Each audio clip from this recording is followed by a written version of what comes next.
The yacht exploded in a blinding flash, hurling bodies into the savage sea. On shore, Daniel Moore, a man who couldn't afford tomorrow's meal, watched a woman and child wash up like broken dolls. The billionaire heiress everyone thought untouchable now lay dying in his arms. What happens when the poorest man on the coast becomes the only hope for the richest woman in the country?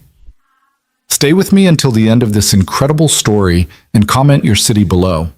I want to know how far this tale has traveled. The storm arrived without mercy. Daniel Moore stood at the edge of the rotting pier, his weathered hands gripping a makeshift fishing rod fashioned from scrap metal and old rope. The November wind cut through his thin jacket like ice-cold blades, but he couldn't afford to go home empty-handed. Not tonight. Not when his 6-year-old son, Tommy, had eaten nothing but stale bread for 2 days. "Come on," he whispered to the churning waters below. "Just one fish. That's all I'm asking."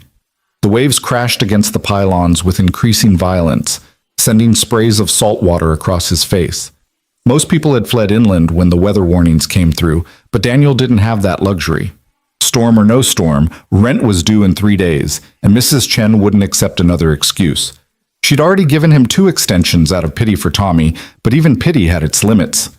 Thunder rolled across the sky like God clearing his throat. Daniel glanced at his watch, a broken Timex he wore more out of habit than function. It had stopped working the day his wife died, frozen at 3:47 p.m., the exact moment his world had shattered. That was 2 years ago, but the pain still felt fresh whenever he looked at Tommy's eyes. Sarah's eyes, bright blue and full of trust he wasn't sure he deserved. A flash of lightning illuminated the horizon, and Daniel's breath caught in his throat. Out there, beyond the breakers, something massive was burning. The flames danced orange and red against the black sky, and even from this distance he could hear the groaning of metal being torn apart. "Jesus Christ," he muttered, dropping his fishing rod. It was a yacht. No, more than that. It was one of those super yachts he'd only seen in magazines at the doctor's office, the kind that cost more than entire neighborhoods. The vessel listed heavily to one side, flames consuming its upper decks, while waves pounded its hull like hungry fists. Daniel's first instinct was to run. Whatever was happening out there, it wasn't his problem. Rich people's troubles had nothing to do with him. But then he saw them, figures in the water barely visible between the swells. His feet were moving before his brain could stop them, carrying him down the pier toward the beach. The sand was treacherous in the storm, sucking at his boots with each step. Rain pelted him horizontally, stinging like needles against his exposed skin. He could barely see 10 feet ahead, but he kept moving, drawn by something deeper than logic. The first body washed up as he reached the waterline. It was a woman, her designer coat tangled around her like seaweed. Even soaked and unconscious, there was something refined about her features. High cheekbones, professionally styled hair that probably cost more than his monthly food budget. Blood trickled from a gash on her forehead, mixing with the rain and sea spray. Daniel dropped to his knees beside her, his fingers searching for a pulse at her neck. Nothing. No, wait. There. Barely a flutter, like a butterfly's wing against his fingertips. "Ma'am, can you hear me?" He tilted her head back, checking her airway. That's when he heard it. A child's cry, weak but unmistakable, coming from the waves.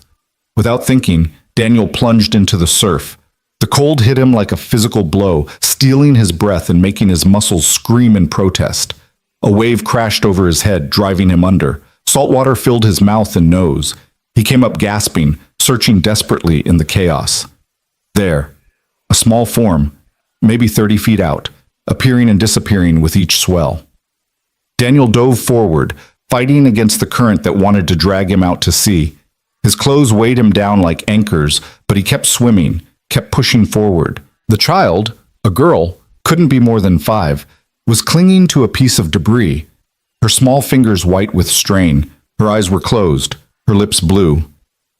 "I've got you," Daniel said, though his words were swallowed by the storm. He wrapped one arm around her tiny body, using the other to swim back toward shore. Each stroke felt like lifting mountains. His lungs burned, his muscles trembled. But he didn't stop. Couldn't stop.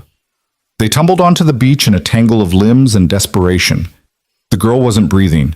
Daniel's hand shook as he started compressions on her small chest, counting out loud to keep himself focused. 1, 2, 3, 4. "Come on, sweetheart." Don't you quit on me. He breathed into her lungs, tasting salt and fear. More compressions. Another breath. The woman nearby still hadn't moved, and Daniel's mind raced with the terrible arithmetic of triage. Save the child first, always save the child first. The girl coughed, a beautiful, ugly sound that brought tears to Daniel's eyes. Water poured from her mouth as she rolled onto her side, gasping and crying. He gathered her against his chest, shielding her from the worst of the rain with his body. It's okay, you're safe now. I've got you. But the woman still wasn't moving. Daniel laid the child down gently, making sure she was breathing steadily, then scrambled back to the unconscious woman. He started CPR immediately, putting all his weight behind each compression. Come on, lady, your little girl needs you. Push, push, push, breathe, push, push, push. His arms ached, his back screamed, but he continued. How long had she been without oxygen? 3 minutes? 5? Brain damage set in after 6 minutes, death after 10. Please, he whispered between compressions. Please. The woman's body convulsed. She turned her head and vomited seawater, then took a massive shuddering breath. Her eyes flew open, green eyes, bright with panic and confusion. My daughter, she gasped. Where is Lily? She's here. She's safe, Daniel assured her, helping her sit up. But we need to get out of this storm. The woman tried to stand and immediately collapsed. Daniel caught her before she hit the sand, noticing how her left ankle was swollen to twice its normal size. Broken, probably. Or severely sprained, at the very least. Can you walk if I help you? She nodded, though her face went pale with the effort. Daniel scooped up the child, Lily, with one arm and supported the woman with the other. Together they stumbled up the beach toward the cluster of fishing shacks that lined the harbor. Daniel's place was the smallest and shabbiest of them all, a converted storage shed he'd managed to make barely livable through desperation and creativity. The door hung crooked on its hinges, and he had to shoulder it open while juggling his 2 charges. Inside it was dark and cold, but at least it was dry.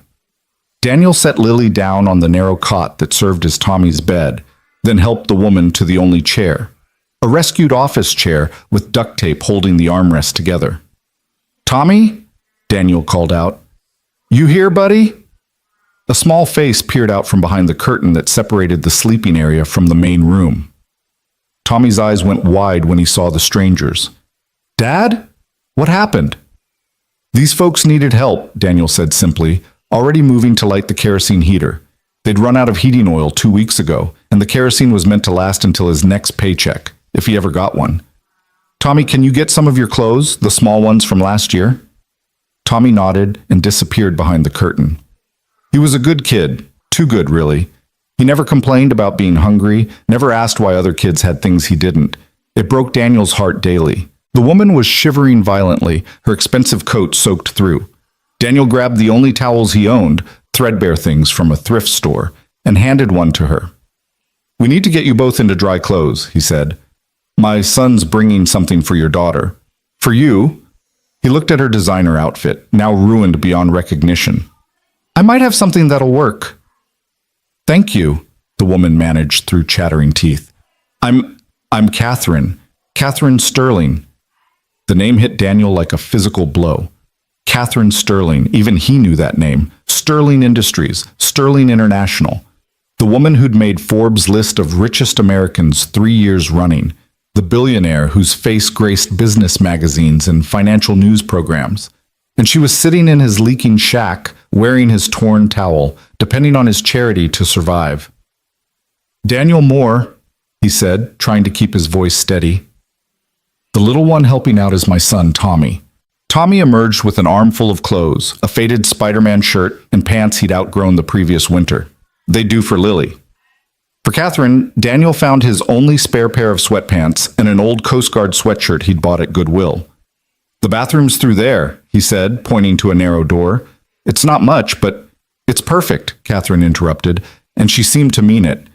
She limped toward the bathroom, pausing at the doorway. My daughter, I'll take care of her, Daniel promised. While Catherine changed, Daniel carefully dressed the barely conscious Lily in Tommy's old clothes. The boy watched with the serious expression he wore too often for a 6-year-old. Is she going to be okay, Dad? I think so, buddy. She swallowed a lot of water, but she's breathing fine now. What about her dad? Daniel glanced toward the bathroom door, then back at his son. I don't know, Tom. But right now we focus on helping who we can help, okay? Tommy nodded solemnly. He understood loss, understood the absence of a parent. It was written in the empty spaces of their daily lives. Catherine emerged from the bathroom, Daniel's clothes hanging loose on her frame. Even in ill-fitting sweats, there was something regal about her posture, a straight-back defiance against circumstances. How is she? Catherine asked, immediately going to her daughter's side. Sleeping, Daniel said. She needs rest and warmth. Both of you do. Catherine's fingers traced Lily's face with infinite tenderness. She's all I have, she whispered, more to herself than to him. Daniel understood that sentiment perfectly. He glanced at Tommy, who had crawled onto the cot beside Lily, offering his stuffed bear, a ratty thing missing one eye that he treasured above all else. For when she wakes up, Tommy explained quietly. Catherine's eyes filled with tears. That's very kind of you. Tommy knows what it's like to be scared, Daniel said, then immediately wished he hadn't. The last thing this woman needed was his sob story, but Catherine was looking at him with something that wasn't pity. It was understanding. His mother? 2 years ago, cancer. I'm sorry. Yeah, well, Daniel turned away, busying himself with the heater. Life goes on. Except sometimes it didn't feel like life at all. Sometimes it felt like barely managed survival, one crisis away from complete collapse. But he couldn't think about that now, not with 2 more people depending on him. What happened out there, he asked, needing to change the subject. Your yacht. Catherine's face darkened. It wasn't an accident. The words hung in the air between them, heavy with implication. Daniel felt the room grow colder despite the heater's efforts. Someone tried to kill me. Yes. Catherine's voice was flat, matter of fact. They almost succeeded. Daniel's mind raced. This was beyond him, beyond his small, struggling world. Attempted murder, billionaires, corporate intrigue. He was a fisherman who couldn't catch fish, a father who couldn't feed his son, and now he was harboring a woman whose enemies had just tried to blow her up. Maybe we should call the police, he suggested. No! Catherine's response was sharp, immediate. She moderated her tone, glancing at the sleeping children. No police. Not yet. I don't know who I can trust. Lady Catherine, with all due respect, you can't stay here. I've got nothing. No security, no... You have something more valuable, she interrupted. You have anonymity. No one would think to look for Catherine Sterling in a place like this. The words stung, even though Daniel knew she hadn't meant them to. A place like this. A hovel. A shack that barely kept the rain out, where the walls were so thin you could hear the neighbors fighting 3 doors down. I can pay you, Catherine continued, misreading his expression. Once I can access my accounts. I didn't pull you out of the water for money, Daniel said quietly. Catherine studied him for a long moment. No, she said finally. I don't suppose you did. A loud bang against the door made them both jump.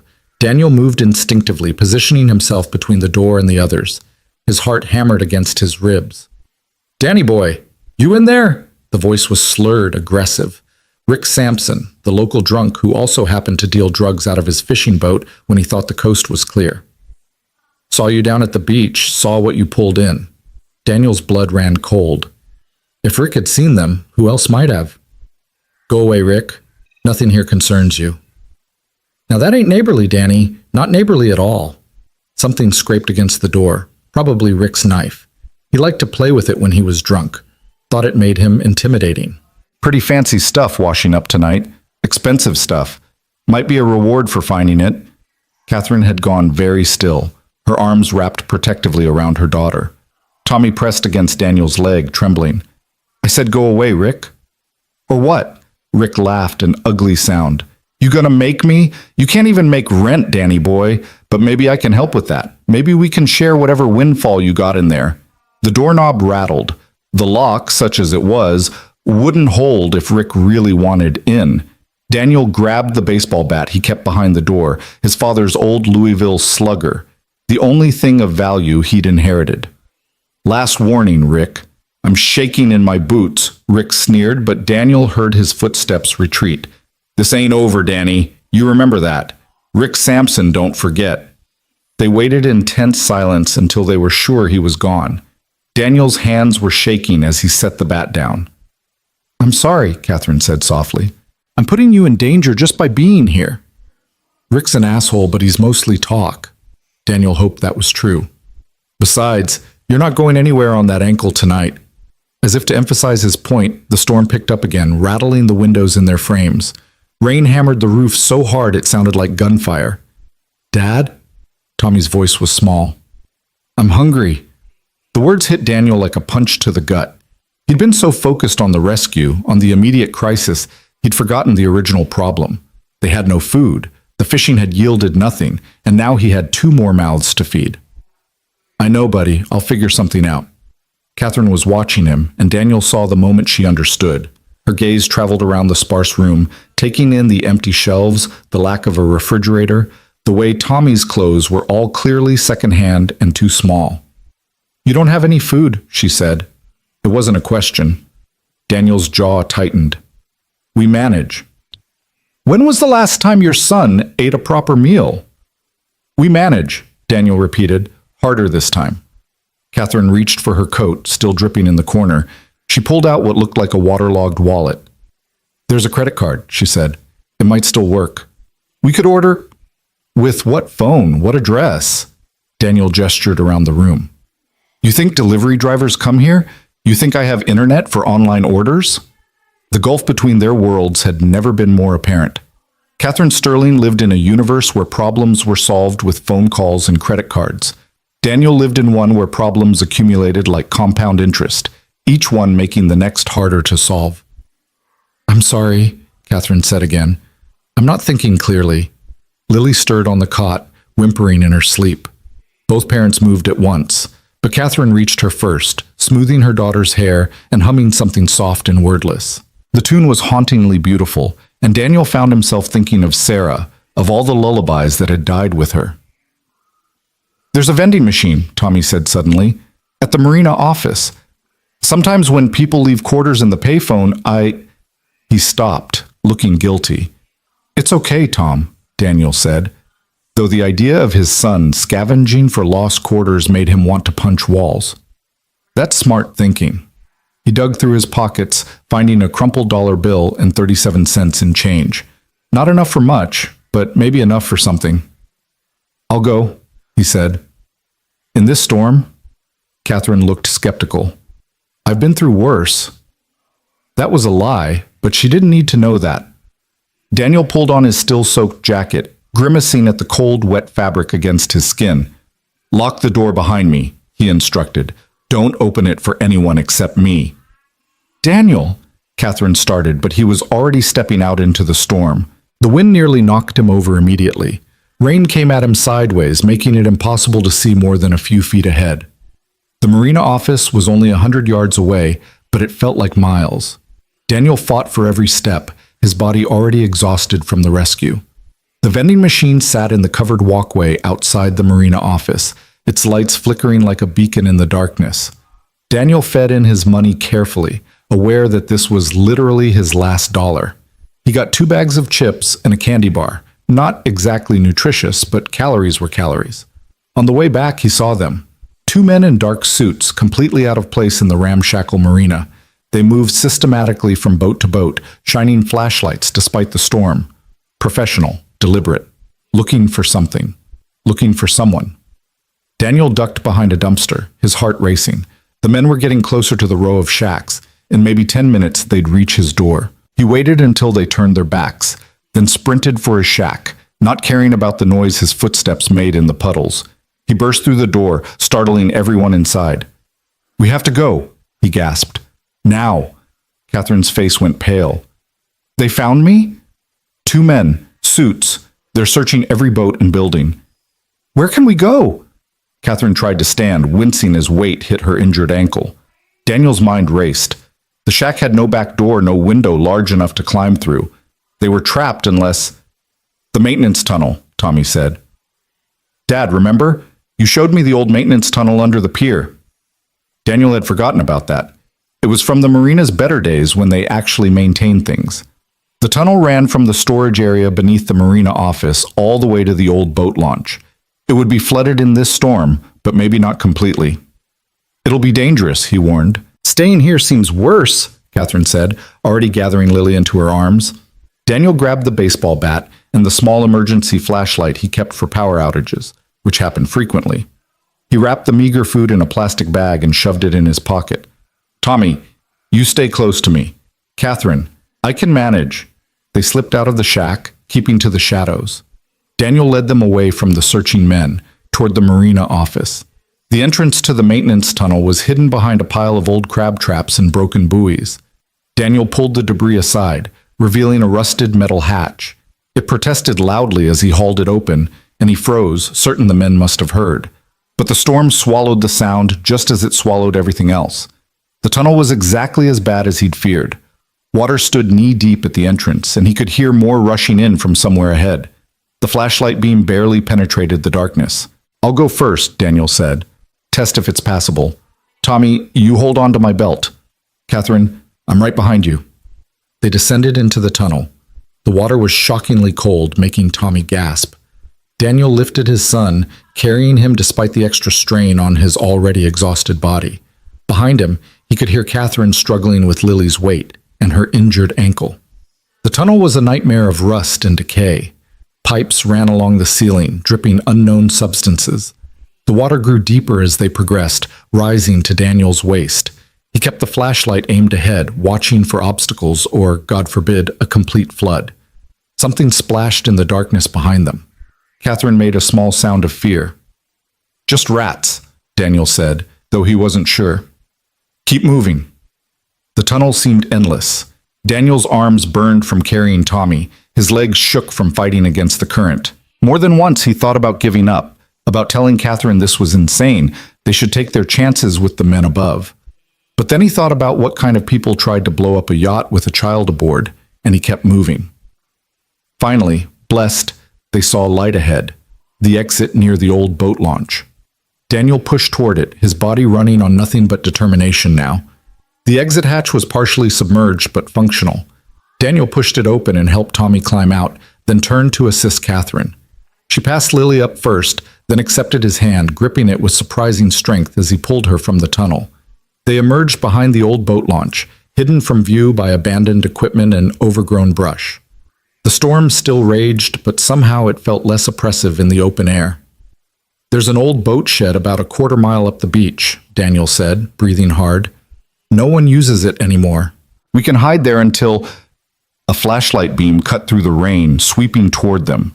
They all dropped flat against the ground, pressing into the mud and grass. The beam passed over them once, twice, then moved on. Go, go, go, Daniel whispered. They ran, or in Catherine's case, limped quickly, along the beach, staying low. The boat shed materialized from the storm like something from a nightmare.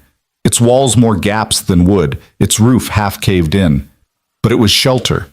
Inside, they collapsed against the driest wall they could find. Everyone was shivering, soaked through, pushed beyond exhaustion.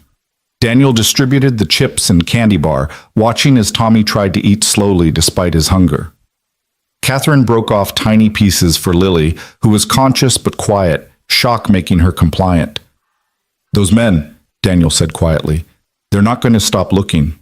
No, Catherine agreed, they won't. Who are they? Who wants you dead badly enough to do this? Catherine was quiet for a long moment, seeming to weigh how much to reveal. Finally, she spoke. My husband, my ex-husband, Marcus Webb. The name was vaguely familiar to Daniel, something from newspaper headlines he'd glimpsed but never read. We're in the middle of a custody battle for Lily. It's gotten ugly. Billions of dollars are at stake, but more than that, control of Sterling Industries. If I die, Marcus gets everything. The company, the assets, and most importantly, Lily. He'd kill his own daughter's mother? Catherine's laugh was bitter. Marcus doesn't see people. He sees opportunities. Lily is an opportunity, an heir he can mold, a fortune he can control. I'm an obstacle. But surely the police, Marcus owns half the judges in the state. His connections run deep. Any investigation would be bungled. Evidence would disappear. He'd console our daughter at my funeral while counting my money. Daniel felt sick. This was beyond anything in his experience. His problems, poverty, hunger, survival suddenly seemed simple compared to this world of calculated murder and bottomless greed. Why did you marry him? The question slipped out before Daniel could stop it. Sorry, that's none of my... It's fine. I asked myself the same question. Catherine pulled Lily closer, the little girl curling into her mother's warmth. He was different once. Or maybe he was always the same and I was too young and stupid to see it. When you grow up with money, you think it insulates you from certain kinds of evil. You're wrong. Daniel thought about Sarah, about how he'd known from their first date that she was the one. They'd had nothing, were nothing by the world's standards, but they'd had each other, until they didn't. My wife never got to see Tommy start school, he said, surprising himself by speaking. She fought so hard to stay alive for that. Made me promise I'd take pictures.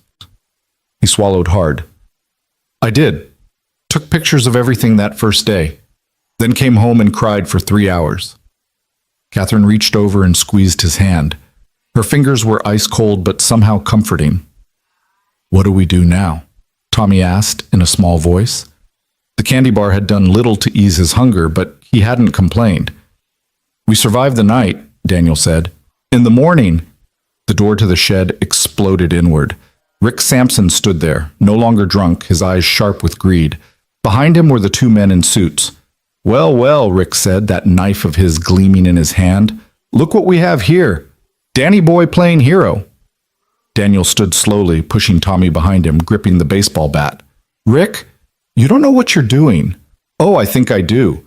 These gentlemen are looking for some lost property, paying good money for information. Rick's smile was ugly. Real good money. One of the suited men stepped forward. He had the kind of face you forgot immediately, except for his eyes. His eyes were dead, like a shark's. Mrs. Webb, the man said calmly, your husband is worried about you. Let's get you and your daughter somewhere safe. Stay away from us, Catherine said, but her voice shook. Now, no need for unpleasantness. The man's hand moved to his jacket, and Daniel knew with terrible certainty that there was a gun under there. Take me, Catherine said suddenly. Leave Lily here. Please, I'll come with you. I won't fight. Just leave my daughter. I'm afraid that's not the arrangement, the man said. Daniel moved before he'd fully formed the thought. The baseball bat connected with Rick's wrist, sending the knife flying. Rick screamed, clutching his broken wrist, but Daniel was already pivoting toward the suited men. The gun came out, as expected. But the quarters Daniel had spent in the batting cages before Tommy was born, back when he'd had quarters to spend, hadn't been wasted. The bat caught the gunman's hand, sending the weapon spinning into the darkness. Run! Daniel shouted. Catherine grabbed Lily and ran, her injured ankle forgotten in the adrenaline surge. Tommy was right behind her. The second suited man moved to follow, but Daniel body-checked him into the wall. Old wood splintered, and they both went down in a tangle of limbs. The man was trained, professional. His fist caught Daniel's jaw, snapping his head back. Stars exploded across his vision. Another blow to his ribs drove the air from his lungs. But Daniel had grown up in foster homes and fishing docks.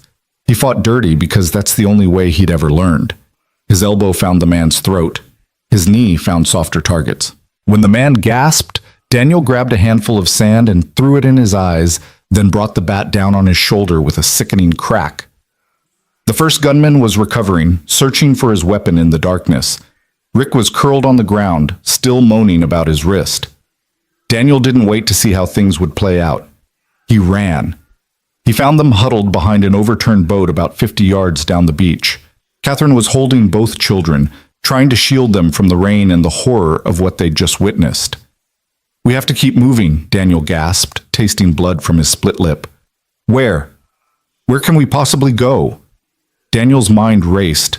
They needed somewhere public, somewhere with witnesses, but everything was closed because of the storm. Except the emergency shelter at St. Mary's Church. They open whenever there's severe weather. There will be people there, volunteers, witnesses. It was a long shot. St. Mary's was 2 miles away and they'd have to go through the town to get there, But staying on the beach was suicide. They moved through the storm-lashed streets like ghosts. Daniel led them through alleys he'd learned during his homeless period after Sarah's death, before he'd found the shack, behind dumpsters, through abandoned lots, under bridges where the desperate gathered. Lily had gone silent, her eyes wide with shock. Tommy held her hand as they walked, two children bound by trauma they should never have experienced. Catherine limped steadily beside Daniel, her jaw set with determination. They were 3 blocks from St. Mary's when the SUV found them. It came around the corner fast, tires squealing on wet asphalt. Daniel shoved everyone into an alcove as the vehicle's doors opened and men poured out, not just the 2 from before, but 4 more. "End of the line, Mr. Moore," one called out. They knew his name. Of course they did. "Hand over Mrs. Webb and the child, and you and your boy walk away. This doesn't concern you." "Like hell it doesn't," Daniel shouted back. "We're authorized to pay you $50,000 for your cooperation," the man continued. "Cash. Right now. Think what that could do for your son." $50,000. Enough to pay rent for years. Enough to feed Tommy properly. Get him new clothes. Maybe even save something for college. All he had to do was step aside and let these men take a mother and child to their deaths.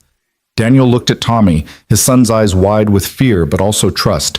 Complete trust that his father would do the right thing. "Go to hell," Daniel called back. "Have it your way." They came at once, professionally covering each other's angles. Daniel knew they couldn't win this. Not against 6 men, probably armed, certainly trained, but he raised the bat anyway, stepped in front of the others anyway, because that's what you did. You stood between evil and innocence, even when you knew you'd lose. That's when they heard the sirens. Multiple sirens, getting closer. The men hesitated, looking at their leader for guidance. In that moment of distraction, Daniel saw their chance. "Now!" he shouted, and they ran for St. Mary's. The church doors were open, spilling warm light into the storm. They burst inside, startling the handful of homeless people and volunteers in the main hall. Father Miguel, who'd known Daniel since his darkest days, took one look at them and understood immediately that something was very wrong. "Sanctuary?" Daniel gasped. "We claim sanctuary." It was an ancient rite, probably not legally binding, but Father Miguel didn't hesitate. "Of course," he said loudly, for everyone to hear. "All are welcome in God's house." The men in suits appeared in the doorway, but they stopped at the threshold. Too many witnesses now. Too many complications. The lead man stared at Daniel with those dead shark eyes. "This isn't over," he said quietly. Then they melted back into the storm. Daniel's legs gave out. He sat hard on the floor, the baseball bat rolling from numb fingers. They were safe. For now. Catherine was crying, holding Lily so tight the girl squeaked in protest. Tommy stood uncertainly between his father and the others, not sure where he belonged in this strange new dynamic. "Dad," he said, "are we okay now?" Daniel didn't know how to answer that. They were alive. They were together. But okay? How could anything be okay when killers hunted children, when money mattered more than lives, when his son had to watch his father fight for their lives? "We're safe, buddy," he said finally. "That's what matters." Father Miguel was already moving, organizing blankets and hot soup, creating a protective bubble around them with nothing but kindness and moral authority. The other people in the shelter, societies discarded and forgotten, closed ranks too, understanding without being told that these newcomers were running from something terrible. Catherine looked at Daniel across the church hall, her billion-dollar eyes meeting his empty pocket gaze. "Thank you," she mouthed. Daniel nodded, then closed his eyes and let exhaustion take him for just a moment. Outside, the storm raged on, and somewhere in it, evil men made new plans. But for right now, in this moment, 2 children were safe. 2 parents had fought for them and won. It wasn't everything, but it was enough. The night stretched ahead, full of uncertainty and danger. But Daniel had learned long ago that you face life one crisis at a time, one day at a time, one breath at a time if necessary. Tomorrow would bring new challenges. Marcus Webb wouldn't give up. The men would return. The struggle would continue. But tonight, in a church that smelled of old wood and hope, 4 broken people had found each other. And sometimes, in the midst of the storm, that was its own kind of miracle. Daniel opened his eyes to find Tommy curled against his side, already asleep despite everything. Across the room, Catherine held Lily, singing that haunting lullaby again. Their eyes met once more and something passed between them. Not quite understanding, not yet trust, but perhaps the beginning of both. The storm would pass, the sun would rise, and when it did, Daniel Moore, failed fisherman, struggling father, unexpected protector, would be ready for whatever came next. He had to be. The morning light filtered through the stained glass windows of St. Mary's, painting rainbow patterns across the floor where Daniel had spent the night keeping watch. His body ached in places he'd forgotten existed, and his split lip had swollen to twice its normal size, but he hadn't slept. Couldn't sleep. Every sound outside the church had sent his heart racing. Every shadow past the windows had looked like men in suits, returning to finish what they'd started. Catherine stirred on the pew where she'd finally dozed off around 4 a.m. Lily still clutched protectively against her chest. The little girl's breathing was steady now, no longer the ragged gasps from when they'd first pulled her from the water. Tommy had curled up beneath one of Father Miguel's donated blankets, his small hand still gripping the hem of Daniel's jacket, even in sleep. "You should have rested," Catherine said softly, her voice hoarse. "Someone needed to stay alert," Daniel replied, though the truth was more complicated. Every time he'd closed his eyes, he'd seen those dead shark eyes, heard Rick's knife scraping against his door, felt the weight of that gun pointed at children. Father Miguel approached with 2 steaming cups of coffee, his weathered face creased with concern. "The storm has passed," he said quietly, glancing toward the windows. "But I suspect your troubles haven't." "No," Catherine admitted, accepting the coffee gratefully. "They'll be back. Marcus won't stop until—" She cut herself off, looking at the sleeping children. "Perhaps it's time to involve the authorities properly," Father Miguel suggested. "I have a friend in the state police, someone who can't be bought—" "With respect, Father," Catherine interrupted gently, "you don't understand the reach Marcus has. State police, FBI, judges, he has people everywhere. The moment I surface officially, I'll have an accident. Lily will have an accident. The only reason we're alive right now is because we're off the grid." Daniel watched this exchange while his mind worked through the problem like he was trying to untangle fishing line. In his world, problems were usually simple, even when they were hard. No money meant find work, no food meant find food. But this was different. This was a chess game where the other player owned most of the board. "There has to be someone," he said finally. "Someone your ex-husband can't touch." Catherine was quiet for a long moment. Then something shifted in her expression. "Maybe," she said slowly. "There's a journalist, Amanda Chen. She's been investigating Marcus for years, trying to expose his connections to organized crime. If I could get to her, get our story out publicly." "Where is she?" Daniel asked. "Boston. She works for the Globe." Boston. It might as well have been the moon. Daniel had 17 cents in his pocket after spending his last dollar on those vending machine snacks. His truck had been repossessed 3 months ago. They had no money, no transportation, and no way to get to Boston without being tracked. "I have money," Catherine said, reading his expression. "Not on me, but I have accounts Marcus doesn't know about. Emergency funds I've been hiding during the divorce proceedings. If we could get to a bank—" "They'll be watching the banks," Daniel pointed out. "The moment you try to access anything, they'll know where you are." Catherine's shoulders sagged. For the first time since he'd pulled her from the water, she looked defeated. "You're right. Of course you're right." Tommy stirred, blinking awake with that disoriented look children get when they wake up somewhere unfamiliar. His stomach growled audibly, and Daniel felt that familiar stab of parental inadequacy. "I'm hungry, Dad," Tommy whispered, as if apologizing for the basic need. "I know, buddy. We'll figure something out." Father Miguel stood. "I'll see what I can arrange for breakfast. We have some cereal, milk, perhaps some fruit." As the priest walked away, Daniel caught Catherine watching him with an unreadable expression. "What?" he asked.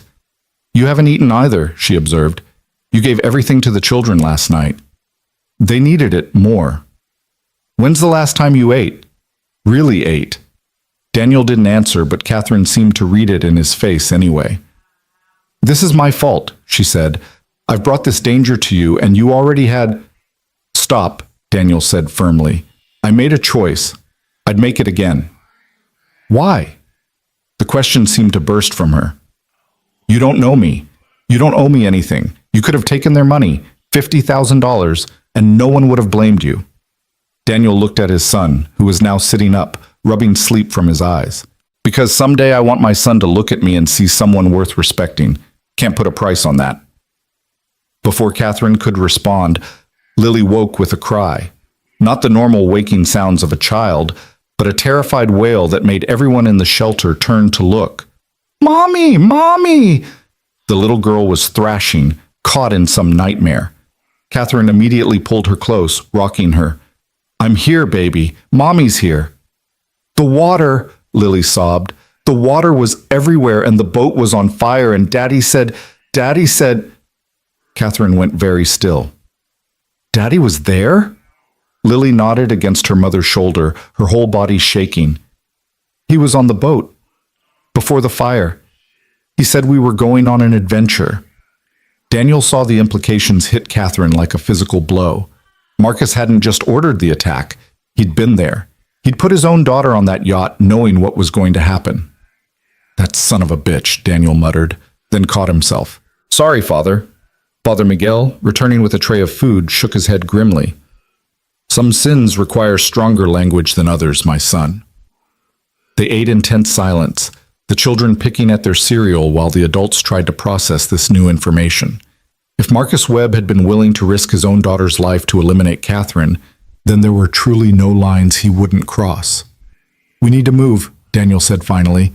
They know we're in the area. It's only a matter of time before they start checking every shelter, church, and hiding spot. But where can we go? Catherine asked. Daniel had been thinking about this all night, turning over possibilities like stones, looking for something, anything that might work. And he kept coming back to one idea. Crazy. Probably stupid, but maybe just unexpected enough to work. My cousin Eddie, he said slowly. He runs a fishing charter out of Gloucester. If we could get to him, he could maybe take us up the coast to Boston by boat. Won't they be watching the harbors? The big ones, sure. But Eddie works out of a small private dock. And he owes me. Daniel didn't mention what Eddie owed him for, taking the fall for Eddie's drunk driving charge 10 years ago, doing 3 months in county jail so Eddie wouldn't lose his captain's license. It had cost Daniel his own job at the cannery, started the downward spiral that led to this moment. But family was family. How do we get to Gloucester? Catherine asked. That was the problem Daniel had been wrestling with all night. Gloucester was 30 miles away. In good weather, without anyone hunting them, it would still be a challenge. Now, it seemed impossible. I might be able to help with that, Father Miguel said quietly. They all turned to look at him. There's a van, the priest continued. It belongs to the church, used for youth group trips. It's old, unreliable, but it runs. And I seem to have misplaced the keys. He pulled a set of keys from his pocket and set them on the table. How careless of me. I probably won't even notice it's missing until this evening. Daniel felt his throat tighten. Father, if they find out you helped us, then I'll tell them the truth, that I gave sanctuary to a woman and children in need. Let them explain to the media why they're harassing a priest for practicing Christian charity. Daniel took the keys, his hand shaking slightly. It had been so long since anyone had helped him without wanting something in return that he'd almost forgotten what it felt like. The van's in the back lot, Father Miguel said. Blue, with St. Mary's Youth Ministry painted on the side. Try not to draw attention to it. They prepared to leave quickly, gathering what little they had. Father Miguel found some old clothes in the donation box, a coat for Catherine that actually fit, shoes for Lily to replace the ones lost in the water. One of the other shelter residents, an elderly woman who'd been watching everything with sharp eyes, pressed a $20 bill into Daniel's hand. For gas, she said simply, and don't argue. I know what it's like to run with children. Daniel wanted to refuse. He'd already taken so much charity, but something in the woman's face stopped him. She needed to help as much as they needed the help. They slipped out the back door of the church into a morning that seemed impossibly bright after the storm. The parking lot was mostly empty. puddles reflecting the sky like broken mirrors. The van sat in the corner exactly as Father Miguel had described, blue, rusty, with optimistic religious slogans painted on the sides. "This is our getaway vehicle?" Catherine asked, a hint of humor in her voice despite everything. "Not what you're used to, I'm guessing," Daniel said, unlocking the doors. "You'd be surprised," Catherine replied, helping the children into the back. "I didn't always have money. My father was a mechanic in Detroit. I grew up riding in vehicles held together with duct tape and prayer." This revelation surprised Daniel. He'd assumed she'd been born into wealth, had never known what it was like to count pennies for gas. "How did you—" he started, then stopped. "Sorry, none of my business." "It's fine," Catherine said, settling into the passenger seat as Daniel started the engine. It coughed, sputtered, then caught with a roar that made him wince. So much for subtle. "I got a scholarship to MIT, studied computer engineering, started a software company in my dorm room that got bought by Sterling Industries. Richard Sterling took a personal interest in my career." Her voice softened. "He became my mentor, then my father-in-law when I married his son Marcus." "Sterling wasn't Marcus's original name?" "No. Richard adopted him as an adult, some tax thing I never fully understood. Should have been my first warning sign. What kind of man changes his son's last name for a tax break?" She stared out the window as Daniel navigated carefully out of the parking lot. "Richard died 2 years ago. Heart attack. That's when Marcus showed his true colors." Daniel checked the mirrors constantly as he drove, looking for SUVs, for men in suits, for any sign they were being followed. The streets were mostly empty this early on a Saturday morning, especially after the storm. Debris littered the roads, branches, trash, pieces of buildings that hadn't weathered well. "Dad, where are we going?" Tommy asked from the back seat. "To see Cousin Eddie, remember him? The one who smells like fish?" Despite everything, Daniel found himself smiling. "That's the one." "I like fish," Lily said quietly, the first normal thing she'd said since waking. "Then you'll love Eddie," Tommy told her seriously. "He smells like all the fish." The children's innocent conversation filled the van as Daniel navigated through town, taking back roads and alleys he'd learned during his delivery driver days. Before that job, too, had disappeared. Catherine kept watch on the passenger side, her body tense, ready for trouble. They were 10 miles out of town when they saw the roadblock. It was subtle, not an official police checkpoint, just 2 SUVs parked in a way that narrowed the road to a single lane. Men in suits stood beside the vehicles, checking each car that passed. Daniel's hands tightened on the steering wheel. "There's a turnoff," Catherine said urgently, pointing to a dirt road ahead. "There." Daniel took the turn harder than he should have, the van's tires skidding on the still wet dirt. The road was barely more than a trail, probably used by hunters or teenagers looking for privacy. Branches scraped against the van's sides as they bounced over ruts and rocks. "Are they following?" Daniel asked, unable to see much in the mirrors except dust and vegetation. Catherine turned in her seat, watching behind them. "I don't... Wait, yes, 1 SUV. Daniel pressed harder on the gas, though the van protested with alarming noises. The dirt road forked ahead, and he chose left on instinct, plunging them deeper into the woods. The children had gone quiet in the back, sensing the adults' fear. The road ended abruptly at an old quarry, the ground dropping away into a water-filled pit that storm had turned brown with runoff. Daniel slammed on the brakes, the van sliding to a stop just yards from the edge. "Dead end," he said unnecessarily. The SUV appeared behind them, blocking the narrow road. 2 men got out, moving with that same professional confidence Daniel had come to recognize. There was nowhere to run this time. "Stay in the van," Daniel told everyone, grabbing the baseball bat. "Lock the doors after me." "Daniel, no," Catherine started, but he was already out, standing between the van and the approaching men. The bat felt inadequate in his hands, like bringing a stick to a gunfight, which was exactly what he was doing. "Mr. Moore," one of the men said, stopping about 10 feet away. "This has gone on long enough. You're endangering those children." "Funny," Daniel replied, adjusting his grip on the bat. "I was thinking the same about you. We're not going to hurt the girl. She's valuable to Mr. Webb. The boy, too. We have no interest in harming your son." "Just Catherine, then?" The man's silence was answer enough. Then you'll have to go through me, Daniel said simply. The man sighed, reaching into his jacket. I was hoping to avoid this. But instead of a gun, he pulled out a phone. He typed something quickly, then held it up. On the screen was a video, grainy security footage of Tommy at school playing on the playground. We know where your son goes to school, the man said calmly. We know you walk him there every morning at 7:45. We know he stays for aftercare until 5:30 because you can't afford regular daycare. We know his teacher's name is Miss Patterson, and his best friend is a kid named Jorge. Daniel's blood turned to ice. Here's what's going to happen, the man continued.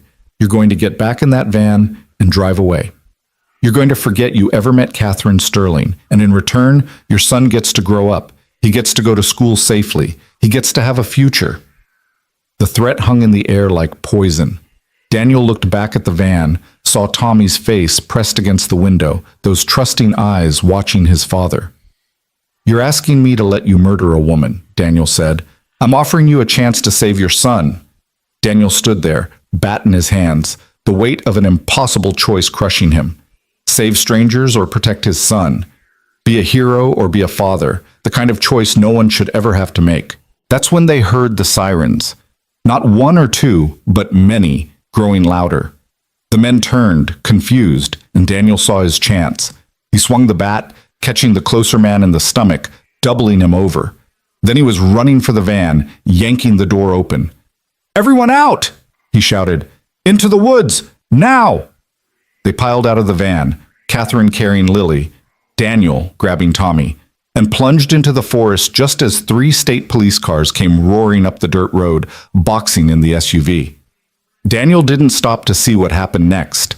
He ran, branches tearing at his clothes, Tommy's hand gripped tight in his. Behind them, he could hear shouting, orders being given, but he just kept running deeper into the woods. They finally stopped in a small clearing, everyone gasping for breath. Daniel could hear the commotion back at the quarry, but it was distant now, muffled by the trees. How? Catherine gasped. How did the police know? Daniel pulled out the ancient flip phone Father Miguel had slipped into his pocket, along with the van keys. On the screen was a single text sent to 911. Armed kidnapping in progress. Old Quarry Road, blue church van. Send units immediately. Father Miguel, Daniel said, showing her the phone. He must have known they'd catch up to us. Gave us a way to call for help. But won't the police take us in for questioning, probably, Daniel admitted. But it's better than... A branch cracked behind them. They all spun around to find a man standing there. Not one of the suited professionals, but Rick Sampson, his wrist in a makeshift sling, his good hand holding a gun that shook with rage and withdrawal. Thought you were clever, didn't you, Danny boy? Rick's eyes were wild, desperate. Cost me a big payday. Cost me everything. Rick, put the gun down, Daniel said carefully, pushing Tommy behind him. 50,000, they offered. 50,000 just to point them your way. But no, you had to play hero. You had to break my wrist. Rick's gun swung wildly between them. Now the cops are here. Those men are probably getting arrested, and I got nothing. Nothing. Rick, listen. No, you listen. Rick stepped closer, the gun steadying on Daniel. I'm done being the joke. Done being the local drunk everyone looks down on. That money was my way out, and you took it from me. Daniel saw Rick's finger tightening on the trigger and knew with terrible clarity that this was it. After everything, it would be Rick Sampson who ended this. Rick, who he'd known since high school. Rick, who'd once been just another fisherman trying to make a living before the drugs and alcohol took over. Wait, Catherine stepped forward. I'll pay you. Rick's attention shifted to her. What? The 50,000. I'll pay you double. 100,000. Cash. Rick laughed, ugly and bitter. Lady, in case you haven't noticed, we're standing in the middle of the woods. You gonna pull 100 grand out of your... I have offshore accounts, Catherine said calmly, though Daniel could see her hands shaking. Numbered accounts in the Caymans that Marcus doesn't know about. I can transfer the money to you right now if you have a smartphone. I look like I have a smartphone? Rick snarled. I can barely afford a flip phone. Then we go together to a library. Use their computers. 1 hour, Rick. 1 hour, and you have your 100,000. Rick wavered. greed fighting with rage and desperation. The gun dropped slightly. That's when Tommy stepped out from behind Daniel. "Mr. Rick," the boy said in his small voice, "are you going to hurt my dad?" Something in Rick's face changed, looking at Tommy. Maybe he remembered being 6 years old himself before life had beaten him down. Maybe he saw Daniel at that age, back when they'd been friends, had played together on these same beaches. The gun lowered completely. "No, kid," Rick said quietly. "No, I'm not." Then the police were there, crashing through the underbrush, weapons drawn, shouting orders. Rick dropped the gun, raised his hands, and Daniel saw something like relief in his eyes as they cuffed him. More officers appeared, surrounding them, and Daniel recognized one, Detective Sarah Walsh, who'd worked his wife's case when she'd first gotten sick, and they'd thought someone had poisoned her. It had turned out to be cancer, not murder, but Walsh had been kind through it all. "Daniel Moore," she said, her expression unreadable. "You want to tell me what's going on here?" Daniel looked at Catherine, at the children clinging to their parents, at the woods around them where they'd nearly died multiple times in the last 12 hours. "It's a long story," he said finally. "I've got time," Walsh replied, "and something tells me it's going to be worth hearing." They were led back through the woods to the quarry, now swarming with police cars and ambulances. The men in suits were in custody, their SUV being searched. The church van sat abandoned, its doors still open from their desperate escape. "Dad," Tommy tugged at Daniel's hand. "Are we in trouble?" "No, buddy," Daniel said, though he wasn't entirely sure. "We're just going to tell the nice officers what happened." "Everything?" Daniel looked down at his son, this little boy who'd seen too much, been through too much, and somehow still trusted that the world made sense. "Everything," Daniel confirmed. As they were led to separate police cars for transport to the station, Catherine caught Daniel's arm. "Whatever happens," she said quietly, "thank you. You saved our lives." "We saved each other," Daniel corrected. She squeezed his arm, then allowed herself to be led away, Lily clutched against her chest. Daniel watched them go, wondering if this was the end of their strange connection, if Catherine Sterling would disappear back into her world of billions and boardrooms, while he returned to his shack by the harbor. But as he helped Tommy into their assigned police car, he caught Catherine looking back at him through the window of hers. She pressed her hand against the glass, and he understood the message. "This isn't over. We're not done yet." The police car pulled away from the quarry, leaving behind the scene of their desperate escape. Tommy leaned against Daniel's side, exhausted by the ordeal. "Dad?" the boy said quietly. "Are they good people? Catherine and Lily?"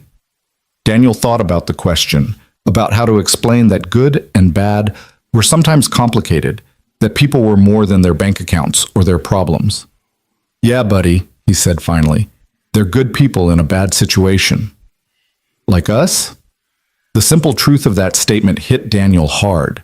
They were all just people in bad situations, trying to survive, trying to protect their children, trying to find some small piece of safety in a dangerous world.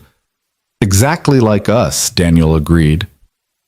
The police station loomed ahead, and with it, hours of questions and explanations. But Daniel found himself oddly calm. They were alive, they were safe, at least for now. And somehow, in the midst of running for their lives, two broken families had found each other. Detective Walsh would want the whole story, from the beginning, and Daniel would tell it. The rescue from the storm, the men hunting Catherine, Marcus Webb's involvement, all of it. But what he wouldn't be able to explain, what he barely understood himself, was how saving a stranger on a beach had changed everything. The police car pulled into the station's parking garage, and Daniel saw another car already there, Catherine and Lily being helped out, escorted inside. Catherine looked back, finding him across the distance, and nodded once. A promise, maybe, or just acknowledgement of what they'd been through together. Tommy squeezed Daniel's hand as they got out of the car. "What happens now, Dad?" It was the question Daniel had been asking himself since the moment he'd pulled Catherine from the waves. He still didn't have an answer, but for the first time in 2 years since Sarah's death, he felt something that might have been hope. "I don't know, buddy," he said honestly, "but we'll face it together." They walked into the police station, Tommy's small hand in his, ready to tell their story, ready for whatever came next. The fluorescent lights were harsh after the soft morning sun, and the institutional smell reminded Daniel of hospitals, of the worst days of his life. But this wasn't an ending. As Detective Walsh led them to an interview room, as Tommy pressed closer to his side, as he caught one more glimpse of Catherine being led down a different hallway, Daniel understood that clearly. This was just the beginning of something larger, something that would test them all in ways they couldn't yet imagine. Marcus Webb was still out there. The danger hadn't passed. And two families from different worlds had been thrown together by violence and circumstance, bound now by shared trauma and mutual survival. The interview room smelled like burnt coffee and fear sweat from countless previous occupants. Daniel sat across from Detective Walsh, his hands wrapped around a paper cup of lukewarm water, while Tommy dozed on the uncomfortable plastic chair beside him. They'd been here for 3 hours now, going through every detail of the last 24 hours, and Daniel's voice was getting hoarse from talking. "So you're telling me," Walsh said, reviewing her notes, "that Marcus Webb, one of the richest men in the state, tried to murder his ex-wife and daughter by blowing up their yacht?" "That's what Catherine told me. And Lily, the little girl, she said her father was on the boat before it exploded." Walsh tapped her pen against the table, a rhythmic sound that made Daniel want to scream. Through the small window in the door, he could see officers moving back and forth, the normal business of a police station continuing while his whole world had been turned upside down. "The men we arrested aren't talking," Walsh said finally. "They've all lawyered up. Expensive lawyers, too, from Boston." "Webb's paying for them?" "Someone is." Walsh leaned back in her chair, studying Daniel with those cop eyes that seemed to see everything. "You know what you've gotten yourself into here?" "I pulled a woman and her kid from the water," Daniel said firmly. "That's all I know." Walsh's expression softened slightly. "How's Tommy handling all this?" Daniel glanced at his sleeping son. "He's tougher than he should have to be." "Kids always are." Walsh stood, stretching her back. "I'm going to talk to Mrs. Sterling again. Compare stories. You two sit tight." She left them alone in the interview room, and Daniel felt the weight of exhaustion settling over him like a heavy blanket. He hadn't slept in over 30 hours, hadn't eaten a real meal in longer than that, but every time he closed his eyes, he saw those men, exhaustion settling over him like a heavy blanket. He hadn't slept in over 30 hours, hadn't eaten a real meal in longer than that, but every time he closed his eyes, he saw those men, heard Rick's desperate voice, felt the cold terror of almost losing everything. Tommy stirred, blinking awake. "Dad, can we go home now?" Home. Their pathetic shack that leaked when it rained, where the heater barely worked, where they'd been found so easily. It wasn't safe anymore, if it ever had been. "Not yet, buddy. The police still have questions." "About the bad men?" "Yeah." Tommy was quiet for a moment, processing this in that way children did, accepting the unacceptable because they had no other choice. "Is Lily okay?" "I hope so." She was really scared. In the woods, she was crying but trying to be quiet about it. Daniel reached over and squeezed his son's shoulder. "You were brave out there. You helped keep her calm." "Mom would have done the same thing, right? Helped them?" The question hit Daniel unexpectedly hard. Sarah would have done exactly the same thing, would have thrown herself between danger and innocence without a second thought. It was one of the things he'd loved most about her, that fierce protective instinct that extended beyond just their own family. "Yeah," he said, his voice thick. "She would have." The door opened and Walsh returned, but she wasn't alone. A man in an expensive suit followed her, not one of Webb's thugs, but someone official, radiating authority and barely contained anger. "Mr. Moore," the man said without preamble, "I'm Assistant District Attorney James Crawford. We have a problem." Daniel straightened, instantly on alert. "What kind of problem?" Crawford dropped a folder on the table, photos spilling out. They were surveillance images from various cameras around town, Daniel at the harbor, at the church, in the stolen van. But there were other photos too, older ones. Daniel with Eddie, his cousin. Daniel at the docks where Eddie kept his boat. Daniel at places and times that suddenly looked suspicious when laid out like evidence. "Your cousin Edward Moore," Crawford said coldly, "is currently under federal investigation for smuggling, drugs, weapons, possibly human trafficking. And here you are, running from crime scenes, stealing vehicles, associating with known criminals like Rick Sampson, and now trying to get to Eddie's boat with a woman who claims someone's trying to kill her. Wait, Daniel said, his mind reeling. Eddie's smuggling? No, he runs fishing charters. A convenient cover, Crawford interrupted. And you expect us to believe you knew nothing about it? That it's just coincidence you were trying to reach him with Mrs. Sterling and her daughter? Daniel felt the floor dropping out from under him. This was how it happened, how innocent people got tangled in things they didn't understand. He looked at Tommy, who was watching with wide, frightened eyes. I was trying to help them get to Boston, Daniel said. That's all. I didn't know about Eddie. Save it, Crawford cut him off. Here's what I think happened. Marcus Webb hired you to kidnap his ex-wife and daughter. The yacht explosion was meant to be a distraction while you grabbed them, but something went wrong. Maybe you got greedy, decided to ransom them yourself. So you ran. That's insane. Daniel stood up, the chair scraping back. I saved them. Or you staged a rescue to gain their trust.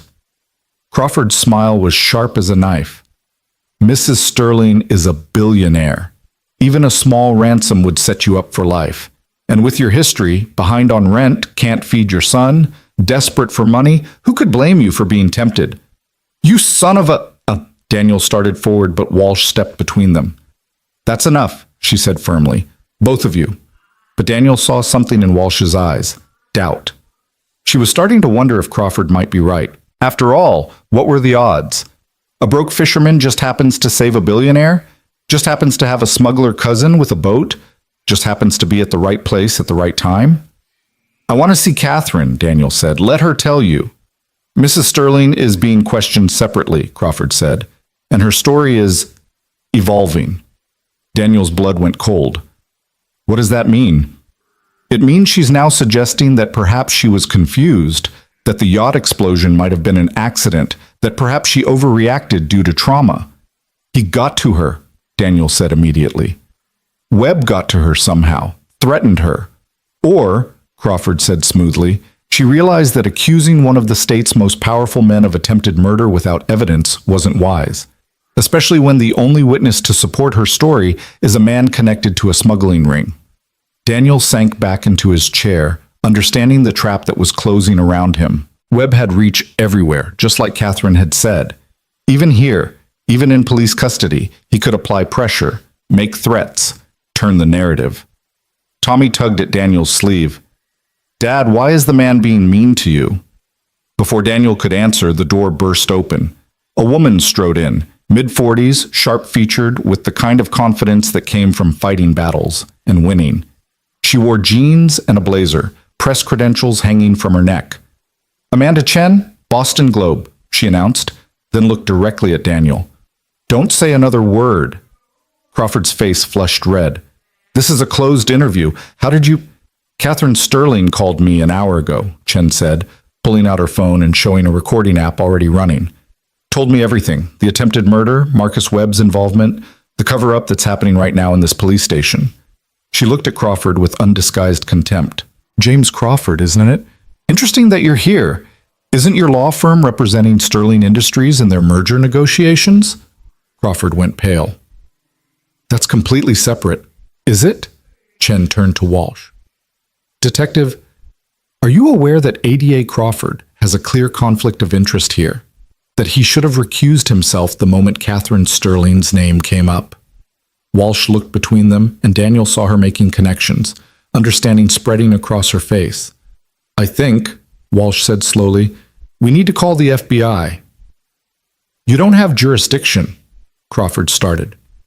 Interstate kidnapping, attempted murder on federal waters, conspiracy involving multiple states, Chen rattled off. Oh, the FBI will be very interested. In fact, she held up her phone, showing an email. They're already on their way. Special Agent Martinez and her team should be here in about 20 minutes. Crawford grabbed his folder, shoving the photos back inside. This isn't over. No, Chen agreed pleasantly. It's just beginning. And tomorrow's headline is going to be fascinating. ADA tries to frame hero father who saved billionaire and child. That'll play well in the morning edition. Crawford stormed out, and Daniel felt like he could breathe again. But Chen wasn't done. She turned to him, her expression serious. Catherine told me what you did. risking everything to save them. But she also told me to give you a warning. Marcus has judges, cops, politicians in his pocket. Right now, you and your son are the only witnesses he can't buy or threaten into silence. That makes you valuable. It also makes you targets. We're already targets, Daniel said tiredly. They threatened Tommy's school. Chen's expression hardened. They what? Daniel explained about the video, the threat to Tommy's safety if he didn't walk away. Chen recorded all of it, her face growing angrier with each detail. Threatening a child, she muttered. Even for Webb, that's low. Ms. Chen, Walsh interrupted. The FBI will want to interview everyone separately. You should know that.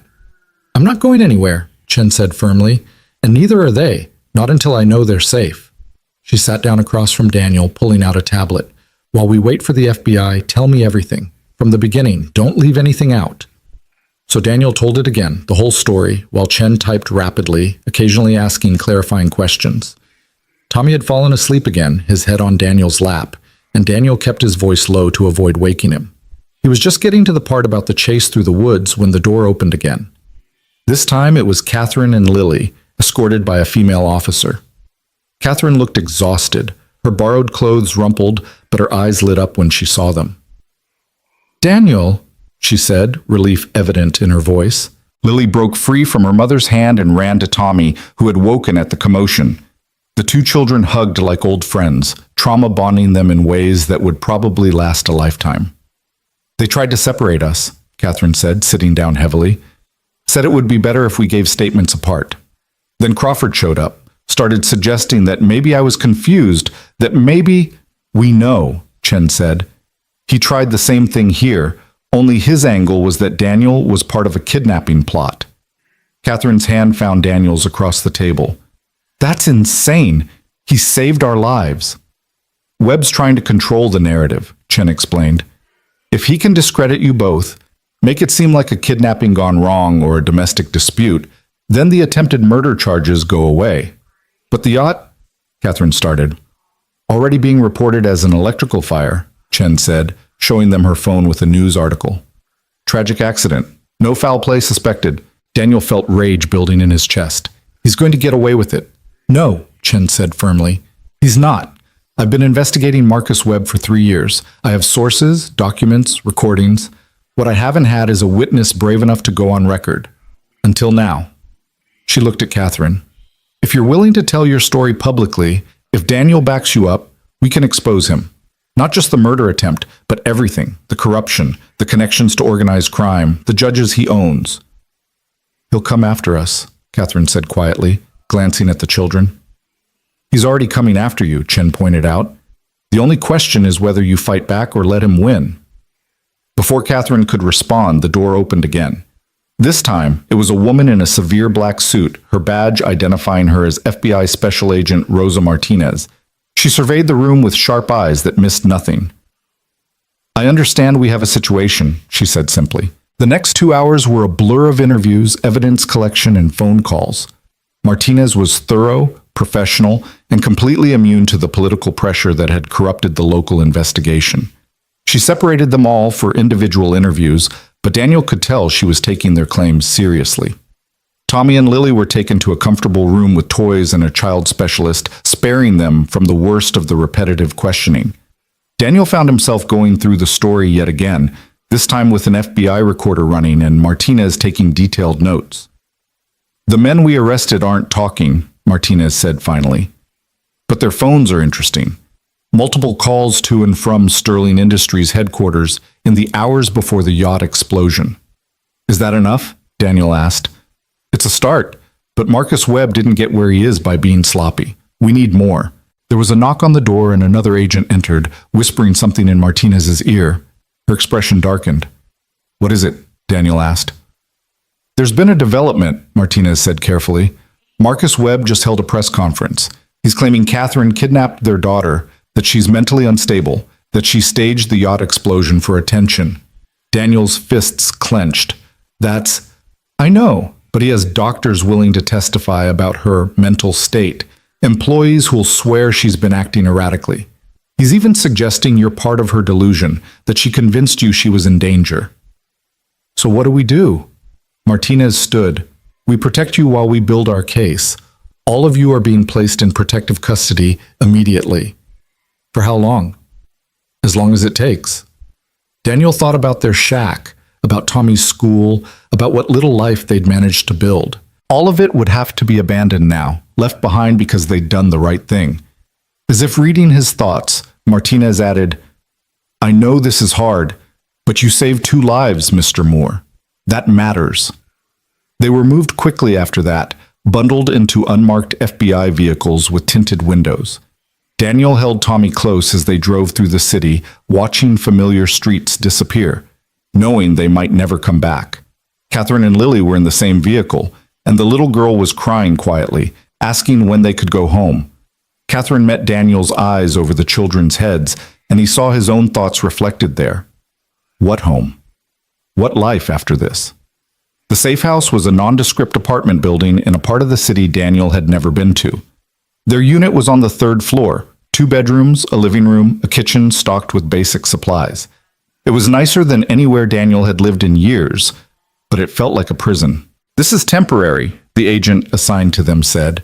His name was Brooks, young and earnest looking. Once we have Webb in custody, if you get him in custody, Catherine corrected bitterly. Brooks didn't argue. They all knew how these things could go, how money and power could twist justice into shapes that served the wealthy. After Brooks left, promising to check in every few hours, the 4 of them stood awkwardly in the living room. It was strange, Daniel thought, how they'd been thrown together by violence and were now expected to play house while the world sorted itself out around them. I'm hungry, Tommy said in a small voice. Me too, Lily added. Normal needs in an abnormal situation. Daniel went to the kitchen, started looking through the cabinets. Let's see what we've got. He found pasta, jarred sauce, the basics for a simple meal. As he cooked, Catherine helped, moving around him in the small kitchen with surprising grace. The children sat at the table, drawing with paper and crayons someone had thoughtfully provided. You know your way around a kitchen, Daniel observed as Catherine efficiently chopped vegetables he'd found in the fridge. I told you I didn't always have money. I cooked my way through college. Pasta every night because it was cheap and filling. What was your specialty? She smiled, the first genuine smile he'd seen from her. Mac and cheese with hot dogs cut up in it. Gourmet dining for the perpetually broke. Tommy loves that, Daniel said, then felt awkward. They were talking like normal people, like they weren't in hiding from a murderous billionaire. Catherine seemed to sense his discomfort. It's okay to have normal moments, even in the middle of chaos. Especially then, actually. They ate dinner together at the small table, the children chattering about their drawings, creating elaborate stories about brave knights and magical princesses who defeated evil kings. Daniel caught Catherine wiping away tears as Lily described a princess who saved everyone with her magic boat. After dinner, they settled the children in one bedroom, Tommy and Lily insisting on keeping the door open and the hall light on. Daniel understood. After what they'd been through, darkness would never feel safe again. He and Catherine sat in the living room, exhausted but too wired to sleep. The TV was on, muted, showing news coverage of the yacht accident and Webb's press conference. Daniel watched Catherine's face as her ex-husband told lie after lie, painting her as unstable, dangerous, and unfit mother. I should have seen it, she said quietly, who he really was. But when you're in it, when someone's that good at manipulation, you doubt yourself instead of them. It's not your fault. I brought Lily into this. I married him, had a child with him, and now she's in danger because of my choices. You're protecting her, Daniel said firmly. That's what matters. What? Catherine looked at him, studying his face in the dim light from the TV. Why did you help us? Really? You could have walked away a dozen times. Daniel thought about the question, about all the moments when he could have chosen differently. My wife died 2 years ago, he said finally. Cancer. But before she died, she made me promise something. She made me promise I'd teach Tommy to be good, to help people, to stand up for what's right even when it's hard. Maybe especially when it's hard. He paused, remembering Sarah's fierce eyes, the way she'd gripped his hand even as the morphine pulled her under. When I saw you and Lily in the water, I thought about Tommy losing me, having no one. I couldn't let that happen to another kid. Catherine reached over and took his hand. Her fingers were warm, solid, real in a way nothing else had felt for the past 2 years. Sarah, she said, that was your wife's name? Yeah. Tell me about her. So he did. He talked about meeting Sarah at a church fundraiser, how she'd bid on his donated handyman services, and then made him fix everything in her apartment just to keep him around. How she'd laughed at his bad jokes, how she'd loved the ocean even though she couldn't swim, how she'd held Tommy for the first time and declared him perfect even though he looked like a grumpy old man. Catherine listened, really listened, and then told him about her father, the mechanic who'd believed his daughter could be anything, who'd worked 3 jobs to help pay for her MIT application fees, who'd died of a heart attack the day before her graduation. He never got to see what I became, she said softly. Never knew about the success, the money, any of it. He knew you, Daniel said. That's what mattered. They sat in comfortable silence after that, hands still linked, watching the muted news cycle through its lies and half-truths. Tomorrow would bring new challenges, FBI interviews, media scrutiny, the constant threat of Webb's reach. But tonight, in this strange safe house, 2 broken families had found something unexpected. Not quite peace, but perhaps the possibility of it. We should sleep, Catherine said eventually, though she made no move to get up. Yeah, Daniel agreed, not moving either. Daniel? What happens when this is over? When Webb is arrested, or we testify, or however this ends? What happens to us? It was the question he'd been avoiding, the reality that their worlds were too different to overlap once the crisis passed. She was a billionaire. He was nobody. She lived in penthouses. He lived in a shack. Their connection was built on trauma and necessity, not anything sustainable. I don't know, he said honestly. Catherine squeezed his hand once more, then stood. Well, we'll face that when we come to it. For now, we survive. She headed to the bedroom where the children slept, pausing at the doorway to look back at him. Thank you, she said simply, for everything. Then she was gone, leaving Daniel alone with the silent television and the weight of an uncertain future. He thought about Tommy, about the life they'd have to rebuild when this was over. He thought about Catherine and Lily, about connections forged in crisis that might not survive normal life. But mostly, he thought about Sarah, about the promise he'd made, about teaching Tommy to be good. He'd kept that promise, he realized. Against all odds, despite everything, he'd stood up for what was right.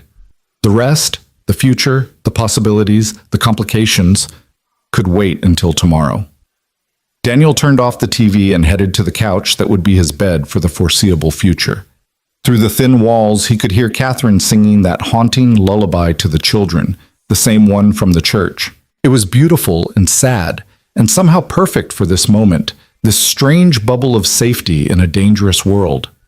He closed his eyes, letting the melody wash over him, and for the first time in 48 hours, Daniel Moore allowed himself to rest. The nightmare woke Daniel at 3 a.m, the same one he'd had since Sarah's death, but with new variations. This time, it wasn't Sarah drowning in the hospital bed, drowning in her own lungs while he watched helplessly. This time, it was Catherine and Lily in the water, Tommy being dragged away by men in suits, and his hands unable to reach any of them. He sat up on the couch, sweat cooling on his skin, and saw a small figure standing in the hallway. Dad? Tommy's voice was barely a whisper. I had a bad dream. Daniel opened his arms, and Tommy ran to him, curling against his chest like he had when he was younger, before he decided he was too big for such things. They sat in the darkness, Tommy's small body shaking with leftover fear. Want to tell me about it? Daniel asked. The bad men came back. But this time you weren't there. Daniel held him tighter. I'm here now. I'm not going anywhere. Promise? Promise. A door opened down the hall and Catherine emerged, Lily on her hip. The little girl was crying quietly, her face buried in her mother's neck. Catherine's eyes met Daniel's in the dim light from the window, and without words, she came to sit beside them on the couch. The 4 of them huddled together, 2 families made one by circumstance and fear. Mommy, Lily whimpered, when can we go home? I don't know, sweetheart. I miss my room. I miss Mrs. Butterworth. Who's Mrs. Butterworth? Tommy asked, genuinely curious. My cat, Lily said, peeking out from her mother's shoulder. She's orange and fat and likes to sleep on my bed. I always wanted a cat, Tommy said wistfully, but our landlord doesn't allow pets. Daniel felt that familiar stab of inadequacy. All the things he couldn't give his son piling up like debts he'd never be able to pay. But Catherine surprised him. When this is over, she said carefully, maybe you can visit Mrs. Butterworth. She loves children. Really? Tommy's eyes went wide. Really?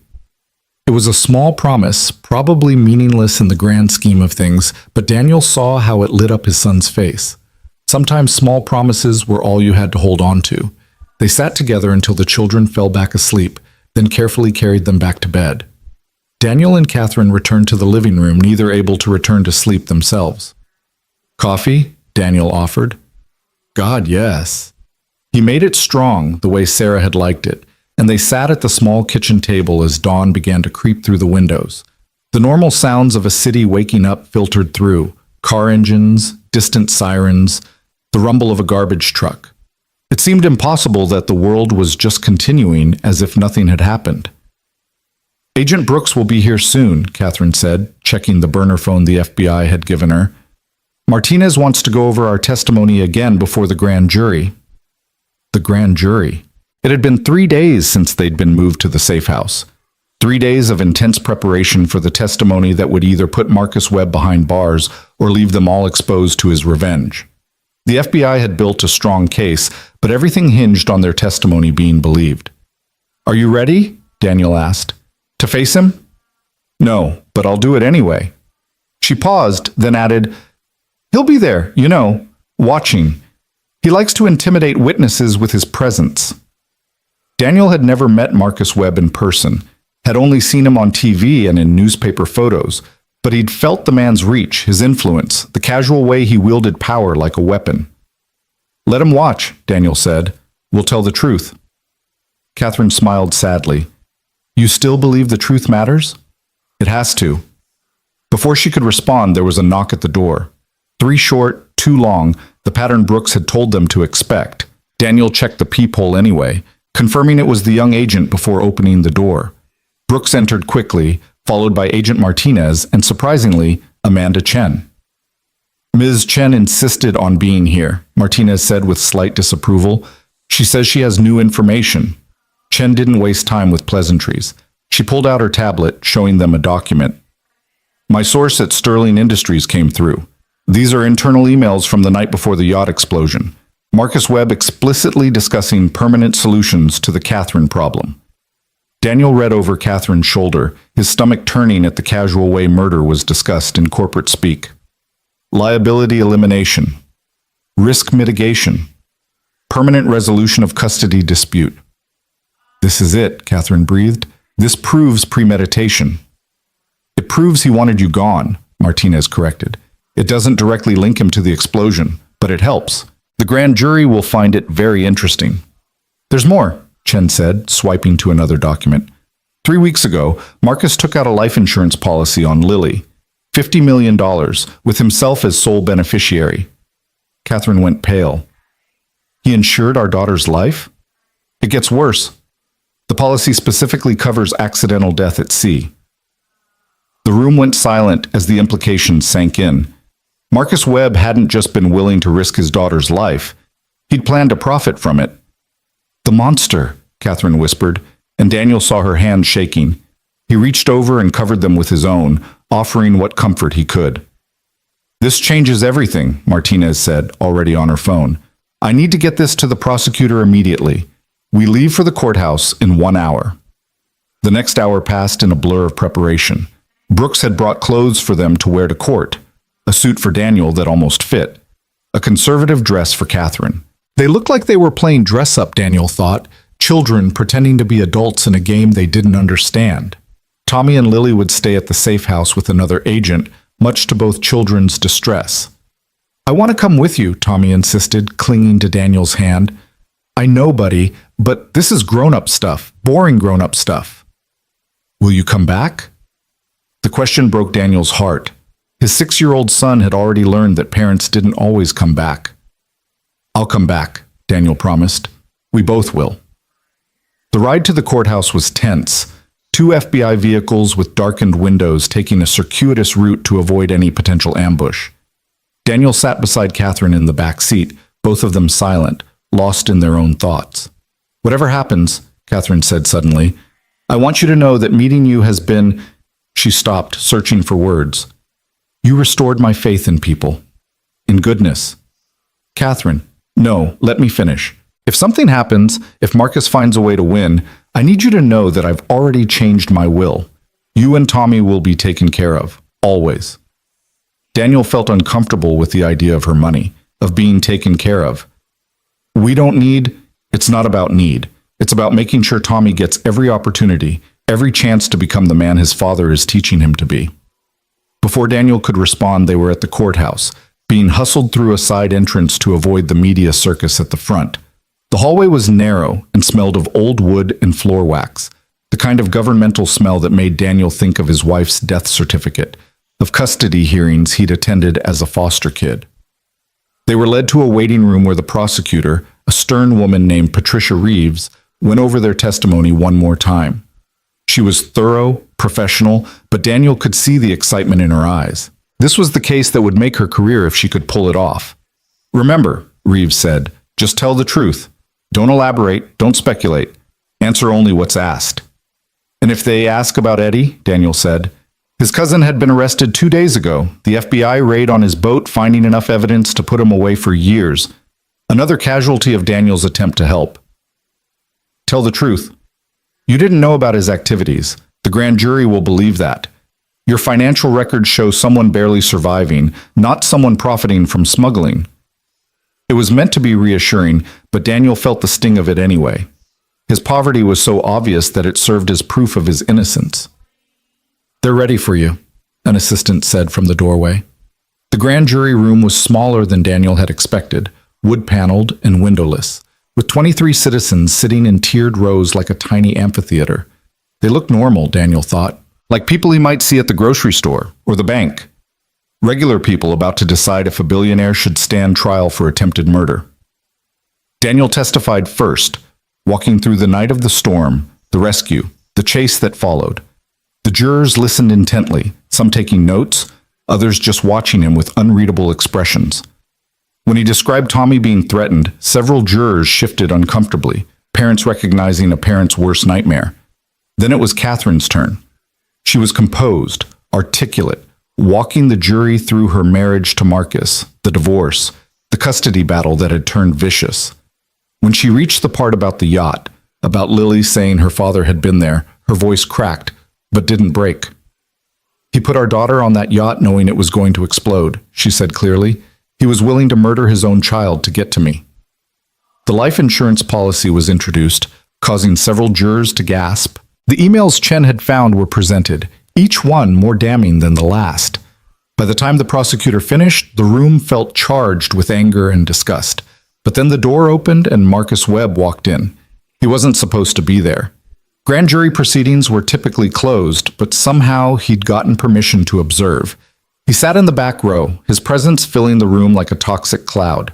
Daniel felt Catherine tense beside him, and he moved slightly, positioning himself between her and her ex-husband.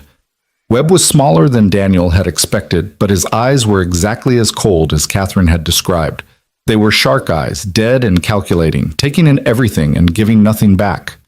He wore a suit that probably cost more than Daniel had made in the last 5 years, and he sat with the confidence of someone who'd never faced consequences for anything. "Does the defense have any questions?" the judge asked. Webb's lawyer stood, a silver-haired man who looked like he'd been born in a courtroom. "Just a few clarifications, Your Honor." What followed was a masterclass in legal manipulation. The lawyer didn't directly challenge their testimony, but planted seeds of doubt with surgical precision. Catherine's mental state during the divorce was questioned. Daniel's financial desperation was highlighted. The connection to Eddie's smuggling operation was explored in detail that made it sound more sinister than coincidental. "Mr. Moore," the lawyer said smoothly, "you were behind on rent, unable to feed your child, desperate for money, correct?" I was struggling, yes. And suddenly a billionaire washes up on your beach. How fortuitous. I didn't know who she was when I saved her. So you say. But you certainly found out quickly enough. And then you tried to take her to your cousin, a known criminal. I didn't know about Eddie's. You didn't know your own cousin was a smuggler? Someone you were close enough to that he owed you favors? Daniel felt the trap closing but didn't know how to escape it. Every truth he told was being twisted, made to look like lies. And Mrs. Sterling, the lawyer continued, turning to Catherine, you've been under psychiatric care during the divorce, haven't you? My husband was gaslighting me. The therapy was to help me deal with, just answer the question, have you been under psychiatric care? Yes. Taking medication for anxiety and depression? Yes, but experiencing paranoid thoughts, according to your husband's testimony? Catherine's jaw tightened. According to my ex-husband, who's trying to kill me. Allegedly trying to kill you. Though isn't it convenient that the only witnesses to this alleged plot are a desperate man who needed money and a woman with a documented history of mental health issues? Daniel couldn't stand it anymore. He threatened my son, he said loudly, ignoring the prosecutor's warning look. They had video of him at school. They knew his teacher's name, his schedule. What kind of people do that? The lawyer smiled coldly. The kind of people a paranoid woman might imagine, Mr. Moore, or the kind of story a desperate man might invent to explain why he was fleeing with a kidnapped heiress and her daughter. That's not... Thank you, Mr. Moore. No further questions. The lawyer sat down, and Daniel felt the mood in the room shift. The certainty that had been there before was now clouded with doubt. Some jurors were looking at them differently, seeing not victims, but possibly conspirators. Marcus Webb stood to leave, and as he passed their table, he paused. He didn't say anything, didn't need to. His presence, his confidence, his smile, they all said the same thing. I own this world, and you're nothing in it. Then he was gone, and the grand jury began deliberations.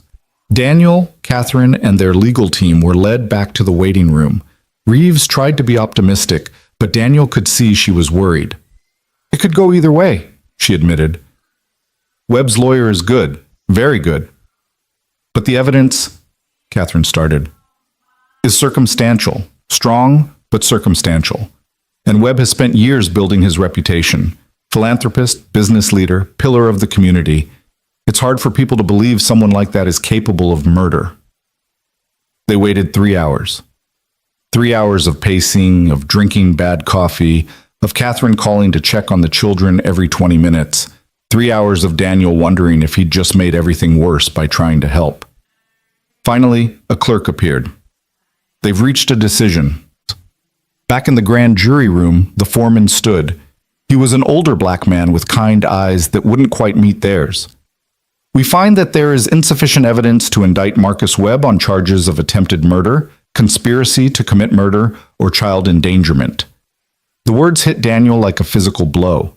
Beside him, Catherine made a small sound, like all the air had been driven from her lungs. However, the foreman continued, and Daniel's heart lifted slightly.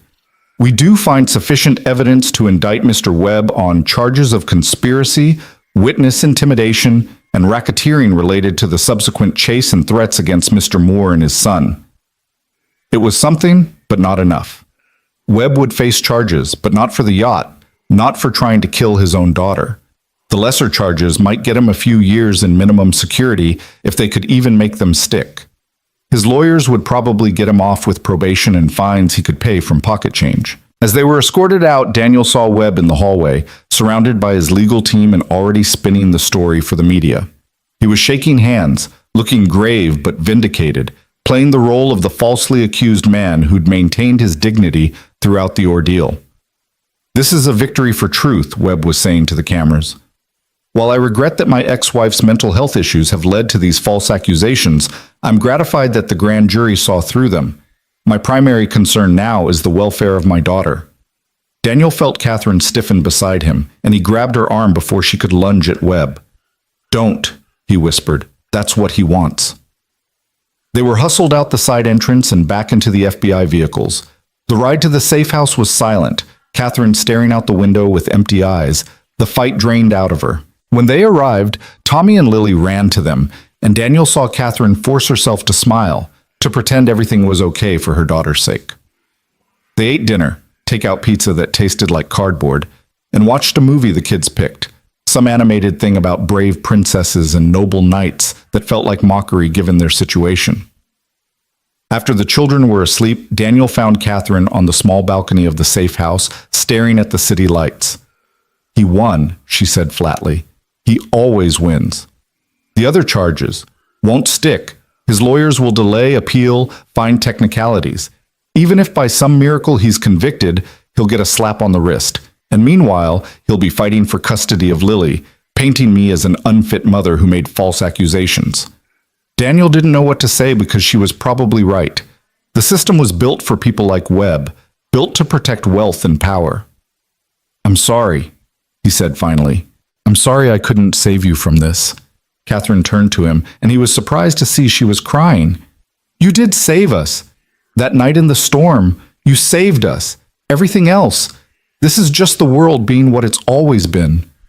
She moved closer to him, and suddenly they were holding each other, two broken people trying to keep each other from falling apart completely.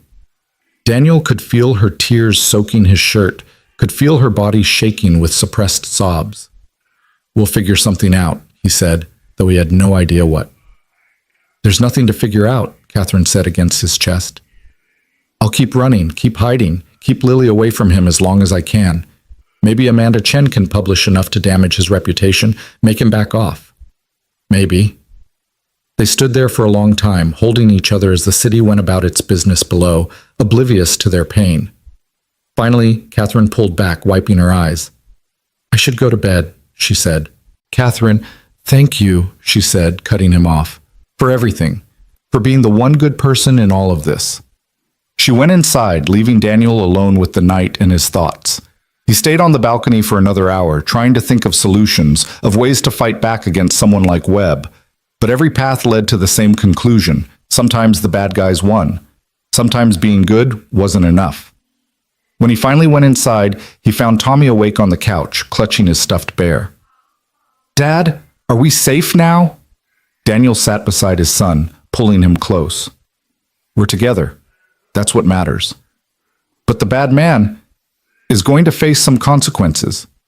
Maybe not all the ones he deserves, but some." Tommy was quiet for a moment. "Lily's scared. She told me her dad is mean, that he yells and throws things." "She told you that?" "Yeah, she said her mom cries a lot because of him." Tommy looked up at Daniel with those innocent eyes. Why do some dads be mean to their families? Daniel thought about how to answer that, how to explain evil to a 6-year-old who still believed in justice and happy endings. "I don't know, buddy. Some people are broken inside in ways that make them hurt others. But you know what?" "What?" "There are more good people than bad, and good people look out for each other." "Like you looked out for Catherine and Lily." "Like that, yeah." Tommy seemed to consider this. "I'm glad you're my dad," he said finally. "You're one of the good ones." Daniel felt his throat tighten. "Thanks, buddy. You're pretty good yourself." They sat together in the darkness, father and son, while somewhere in the city Marcus Webb was probably celebrating his victory. But Daniel realized something in that moment. Webb might have won the legal battle, but he hadn't broken them. They were still here, still together, still standing. Tomorrow would bring new challenges. The FBI would decide how long to maintain protective custody. Catherine would have to figure out her next move. Daniel would have to decide whether to return to their old life or try to build something new. But tonight, his son felt safe. Tonight, 2 children slept peacefully despite the chaos around them. Tonight, 4 people who'd been strangers a week ago had become something like a family. It wasn't victory, but it wasn't defeat either. The sound of sirens drifted up from the street, the city's nightly symphony of crisis and response. Daniel closed his eyes and thought about Sarah, about what she would have made of all this. She would have been proud, he thought. Proud that he'd stood up. Proud that he'd tried. Proud that he'd taught their son through actions rather than words, that doing the right thing mattered even when it cost everything. "Dad," Tommy said sleepily, "can we stay here? All of us together?" "We'll see, buddy. We'll see." But even as he said it, Daniel knew their time together was running out. The safe house was temporary. The protection was temporary. Soon they'd have to return to their separate worlds. Catherine to her billions and her battles, Daniel to his poverty and his struggles. Unless they found another way. Unless they chose to forge a different path, one that Marcus Webb couldn't predict or control. The thought flickered in Daniel's mind like a candle in the darkness, fragile but persistent. The morning came too soon, bringing with it Agent Martinez and news that shattered their fragile peace. She stood in the safe house living room, her expression grim, holding a folder that Daniel knew contained nothing good. "The FBI is ending protective custody," she said without preamble. "Orders from above. With Webb only facing minor charges and no immediate threat proven, we can't justify the resources." Catherine went pale. "But he tried to kill us." "Allegedly, and a grand jury disagreed. I'm sorry, but my hands are tied. You have 48 hours to make arrangements." Daniel felt the floor drop out from under him. 48 hours. After that, they'd be on their own, exposed, vulnerable to whatever Webb planned next. "This is insane," Catherine said, her voice rising. "You know what he's capable of." "I know what I suspect," Martinez corrected, "but suspicion isn't enough. The Bureau has protocols, and without an indictment for attempted murder—" She spread her hands helplessly. "So we're just supposed to wait for him to try again?" Daniel asked. "Wait until he succeeds?" Martinez pulled a business card from her pocket. "This is a private security firm. They're expensive, but good. And Miss Chen has indicated the Globe will maintain coverage of your story, which provides some protection through publicity." She left after that, leaving them stunned in her wake. Tommy and Lily were in the bedroom playing, blissfully unaware that their world was about to shatter again. "I have money for security," Catherine said mechanically. "I can hire bodyguards, find a safe place for us to stay." "Us?" Daniel asked. She looked at him, and he saw the question in her eyes that she didn't voice. Were they an us? This thrown-together family that existed only in crisis? Before either could answer, Daniel's burner phone rang. The only people who had the number were the FBI and Amanda Chen. The display showed Chen's number. "Daniel, you need to see something," Chen said without greeting. "Can you get to a computer?" There was a laptop in the safe house, basic but functional. Daniel opened it as Chen directed him to a secure link she'd sent. What loaded made his blood run cold. It was a website, professionally designed, expensively produced. The truth about Catherine Sterling blazed across the top, and below were documents, photos, medical records that should have been confidential.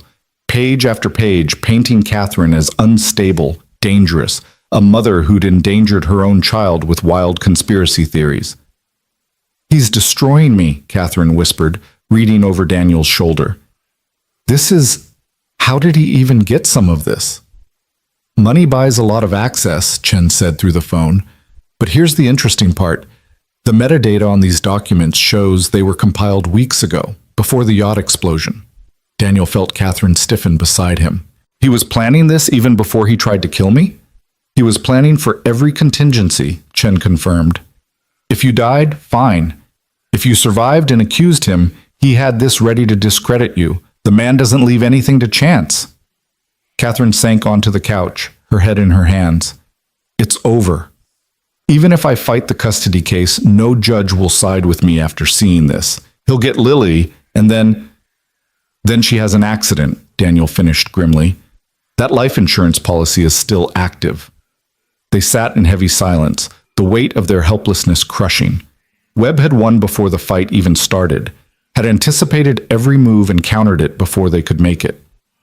"There might be another way," Chen said slowly through the phone. "It's crazy, probably illegal, definitely dangerous. But Webb has one weakness, his ego.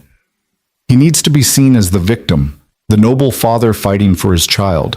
What if we gave him exactly what he wants?" "What do you mean?" Catherine asked. "I mean, you disappear, really disappear. Take Lily and vanish completely. New identities, new lives, somewhere Webb can't reach." "That's kidnapping," Daniel pointed out. "She'd be taking Lily from her legal father." "Only if she gets caught," Chen said. "I know people who specialize in this, helping abused women escape. It's not legal, but sometimes legal isn't the same as right." Catherine was already shaking her head. I can't live looking over my shoulder forever. And Lily, what kind of life would that be for her? Alive, Daniel said quietly. It would be alive. His words hung in the air, stark and true. Catherine looked at him, then at the bedroom where their children played. I need to think, she said finally. Chen promised to call back later with more information if Catherine wanted it, then hung up. Daniel and Catherine sat in the silent apartment, each lost in thought. The sound of the children's laughter drifted from the bedroom, a painful reminder of innocence that needed protecting. Would you come? Catherine asked suddenly. Daniel looked at her, surprised. What? If I took Lily and disappeared, would you and Tommy come with us? The question hit Daniel like a physical blow. She was asking him to give up everything, his life, his identity, his son's future, to run with her, to become fugitives together. Catherine, I know it's insane. I know I have no right to ask, but these past days, the four of us together, it's felt like... She stopped, struggling for words. Like family. Like what family should be. Daniel thought about their shack by the harbor, about Tommy's school where he was finally making friends, about the life they'd scraped together from nothing. Then he thought about Tommy and Lily playing together, about Catherine singing lullabies to both children, about the way she'd held his hand during the grand jury testimony. I need to think too, he said.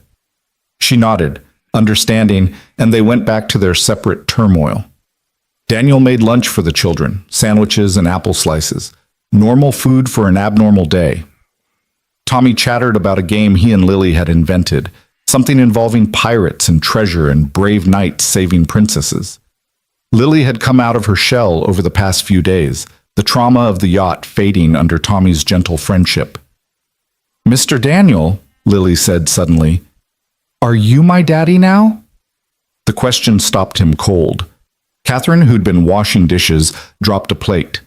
It didn't break, but the clatter was loud in the sudden silence. No, sweetheart, Daniel said carefully. I'm Tommy's dad. Your dad is... My dad is mean, Lily said matter-of-factly. He yells and breaks things. Tommy says you never yell. Sometimes I yell, Daniel admitted, glancing at Tommy, who shrugged.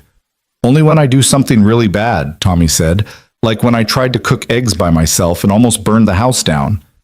That was dangerous, Daniel said, remembering the terror of finding his 5-year-old standing on a chair at the stove, flames licking at a dish towel.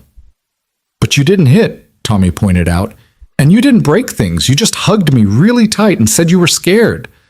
Lily looked between them with those two wise eyes the children got when they'd seen too much. My daddy hits walls.